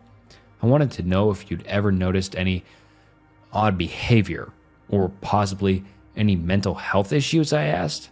There was a long, uncomfortable pause that I couldn't tell was because she was thinking or something else. Finally, after a few seconds, she spoke. "I'm not sure if this is one of your jokes, Benjamin, but if so, I don't find the humor in it. Now, I do have business to attend to, as I've said, so if you don't mind me," she said, but I cut her off before she could get rid of me. "Marianne, it's not a joke. I'm seriously concerned about Lynn's mental health. Her behavior has been very erratic lately. I'm very worried about her, and I figured as her mother, you would be as well," I said, my frustration evident in my voice. "If you're truly concerned, then I suggest you get the health professionals involved. I don't know what you expect of me," she snapped. I could tell she was seconds away from hanging up, and for some reason I was desperate not to let her. I had the feeling that she knew a lot more than she was letting on. "Please, if not for me, do it for Lynn," I tried. I heard a faint, shaky intake of breath, as if she was trying to hold her steely persona together, but failing. "Marianne, what's wrong?" I started. "Benjamin, I don't know what to tell you. My only advice would be to seek professional help. Do not call here again. Goodbye." I tried to call out to her, but she'd hung up. I tried to wrap my head around the call and her refusal to help me. Even if she didn't like me, why wouldn't she want to help her own daughter? I couldn't understand that. I tried to replay the conversation, desperate to find something I missed. After a while, I almost gave up, until I remembered her last words to me. Seek professional help. She'd said those words with a bit of urgency. I could have just been grasping at straws, but no, I was sure her voice had changed ever so slightly when she'd said that, as if they were very important. What had she meant? I assumed she'd been referring to medical professionals, but maybe she was referring to someone else, someone that she didn't, for some reason, feel comfortable saying directly. Or maybe I was just desperate. I waited for Chris to get home, and after a very long and exhausting conversation with him and Rebecca, I convinced them that Lynn truly needed psychiatric help. I didn't tell them everything, though. I wasn't prepared to go into it yet, but I told them about our last encounter, how she hidden in the bathroom, peeking at me from the closet. They were obviously shocked, but thankfully they believed me. They too just wanted to help her. Still, they didn't think it was all that serious. Weird, maybe not dangerous. They just kept saying that Lynn had to be playing some kind of weird joke. Maybe for YouTube, Rebecca offered, if only half-heartedly. Chris didn't think we should involve the police just yet. He offered instead to go with me, and I readily accepted. He reasoned that calmly talk to her, tried to coax her into going willingly was the best recourse. I agreed to do it his way. At least I wouldn't be going into that house alone. We drove over this morning just after breakfast. There was no way I was going in at night. When we pulled into the driveway, my stomach began doing somersaults. Her car was not there, but I still didn't let my guard down. The front door was ajar, and for a split second I thought we'd see her eyes staring through the gap. I was shaking and starting to sweat. Chris, however, was fine. He waited for me to open the door, his hands in his pockets like he was going on a stroll through the park. I envied his ignorance. I pushed the door open and was immediately hit with the stench of rot. Chris smelled it too, and he walked in the house behind me with his nose all scrunched up. "What do you guys use to clean the floors around here?" "Shh," Chris mumbled. "Shut up," I said, my eyes darting around for any signs of Lynn. The house was deadly quiet and dark despite being 10 in the morning. All the curtains were closed up tight, refusing to allow any sunlight in. And if I hadn't left it for just 2 days prior, I'd have thought the house to be abandoned. We moved through each room, carefully checking any place that she might hide, occasionally calling her name. "Why are you looking under the couch?" Chris asked eventually. "Aren't we looking for your wife?" He was looking at me like I was a moron. "Let's just go upstairs," I whispered. He shook his head but followed me upstairs to check the bathroom and spare bedroom. On the way up, my shoes crunched over pieces of glass that looked to be littered over a few steps. I noticed that one of Lynn and my wedding portraits that hung on the wall along the staircase had been smashed. The frame hung crookedly, all the glass removed. I stared at the picture, a lump forming in my throat. We had taken the photo just after leaving the church, after saying our vows. She looked so beautiful in her white gown. I looked at Lynn's beautiful face. I never dreamed her face would ever be a source of terror for me.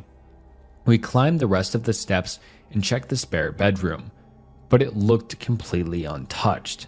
I was hesitant to go into the bathroom, my fear from that night coming back to me all at once. Chris noticed and offered to go in by himself, but I couldn't let him do that, so we walked in together, checking the closet and the shower. The bathroom looked as if it hadn't been touched since the night I left. "I don't think she's here, Ben. Why don't you pack some clothes and we'll try coming back tomorrow or something," Chris said. I nodded and went into our bedroom and shoveled some clothes into a duffel bag. When I checked inside our closet, I came across the source of the smell and gagged. Chris took one look and lost all color in his face. He had to go stand by the stairs to get away from the sight and the smell. I gazed down in shock at what lay inside my bedroom closet. Soaking into the rug were at least a dozen eyeballs, all carefully laid out in pairs. Some were as large as quarters, while others were as tiny as marbles. I stared down at the eyes she'd collected from small animals and I wondered how she'd gotten them, and I shuddered at the thought. "Man, I thought I had it bad with Becca's shoe addiction, but your wife's in here collecting eyeballs," Chris said, gagging. "Ben, I think we should go," he called from the hall. "I'm getting nauseous." "All right." I grabbed my duffel and shut the closet door on my new nightmare. I stepped out into the hall and took a deep breath of air. I could taste the rot on my tongue and I couldn't help but gag again. "Who the f lines up eyeballs in their closet like that?" Chris mumbled. "I tried to tell you she needed help," I said. "She doesn't need help, Ben. She needs a exorcist," he said. "You coming or what? I can't stand the smell any—" His words died in his throat, and his eyes grew wide with fear. I didn't ask him why, I could feel it. Someone was watching me, and I didn't think it was the eyes in the closet. I turned around, my eyes slowly scanning the bedroom. "Chris," I whispered. As I finally saw what we'd missed, under the bed, Curled on her side, watching us with the excitement of a kid on Christmas morning, was my wife. She held her hands together just under her chin, and they were shaking eagerly. Now that she knew she'd been found, I could hear the quiet noises she was making, a sort of hiccuping sound in her throat, as if the excitement was just too much for her. It was unnerving to say the least. Wide eyes and a huge smile. Everything in me told me to run, but I forced it away. This was my wife. No matter how twisted, she was still the woman I married. I had to help her. "Lynn," I said softly. She didn't respond, but her head bobbed back and forth in two quick little movements as if she was nodding. "Baby, I just want to help, okay? Can you let me do that?" I asked. I had taken a single step forward, approaching her like some sort of dangerous animal. "I love you, Lynn," I said softly, taking another step closer. She let a tiny moan escape her wide open mouth, and I had to resist the urge to run. Her shoulders were starting to quiver, and her eyes grew as large as saucers. I crouched down so I could see her better, and immediately saw the blood. Her hands were covered in it. They trembled more the closer I got, as if she was barely able to contain herself. "Lynn, are you hurt? You're bleeding," I said. She bobbed her head again, her bloody fingers moving up and down as if playing an invisible piano. They occasionally grazed her chin, leaving smears of blood on her skin. I wanted to recoil in disgust. The smell that was coming off her was so revolting. I could feel the vomit trying to climb up my throat. Her lips were dry and stretched thin, blood seeping between the cracks. I knew she wouldn't come out on her own, but I didn't want to leave her in the state she was in. I scooted closer and reached out to her. The excitement, hiccuping sounds got louder, and her hands shook, fingers flexing. It was then that I could see the blood oozing from in between her fingers. "Oh my God, Lynn, you're bleeding," I said. Instinctively, I reached out to take her hand, but before I could even touch her, her hand sprang out towards me. A sharp pain shot through my arm, and I fell back on my ass. My arm burned, and I could see the blood dripping down onto the carpet. I looked back at her in shock and saw her grinning madly, her fingers clutching a large shard of glass. "You all right in there?" Chris asked from behind me. I turned my head slightly and nodded to him, cradling my arm to my chest. When I turned back to face Lynn, I saw that her focus had shifted. She wasn't looking at me anymore, and she wasn't smiling anymore either. She was staring past me, her eyes glaring at Chris the way a hungry lion might stare at an antelope. Her mouth was still hanging open, but it was twisted into a snarl. I got to my feet and began walking backwards down the hall, afraid to take my eyes off her. "Are you bleeding?" Chris asked. The moment the words left his mouth, Lynn started fast scooting out from under the bed, the glass shard still in her fist. "Chris, run, go," I yelled. He must have been too afraid to move because a second later, I felt my back bump into him. He was still standing at the top of the stairs, staring at the horror that was my wife. Lynn had crawled completely out from under the bed and stood in the bedroom doorway, her face twisted in rage. Her body was visibly tense. Blood ran down her fingers and onto the floor. "Jesus, Lynn," Chris said. You playing hide and seek?"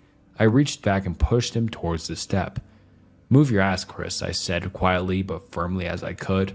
Lynn bobbed her head in fast, sharp motions and began to grin, stretching her mouth open wide and wide so that her chin seemed to touch her chest.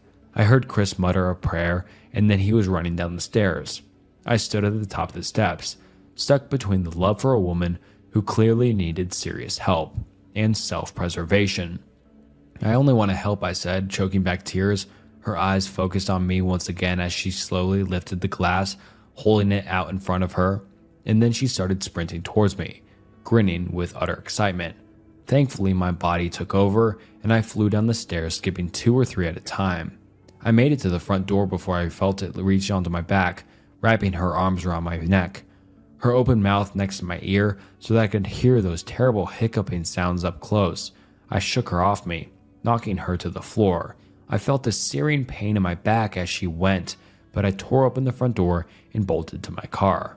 Chris was standing in the front yard, talking on the phone with the police. I didn't say a word. I just ran to my car and jumped in. Chris took the hint and followed me, still on the line with 911. I watched the rear view mirror. Sure, I'd see her there, running after us, but I never did. I went straight to the ER and got 11 stitches in my arm and 3 on my back. The police asked a lot of questions and went back to the house to do a search, but of course, Lynn wasn't there. They advised me to stay with a friend or relative for a while and to file a restraining order as soon as I could, but none of those things would matter. Somehow, I just knew. I dropped Chris off at home and went to a motel an hour away. I wanted to put as much distance between me and Lynn as I could. This is where I've been for the past 4 hours. I thought maybe the police would find her, maybe they'd get her the help she desperately needed, but now I don't think so. Because 40 minutes ago I got a text from an unknown number. Just 3 words. I found you. And a picture attached. The picture was dark and grainy, but I instantly knew what it was. There was no mistaking my wife's eye.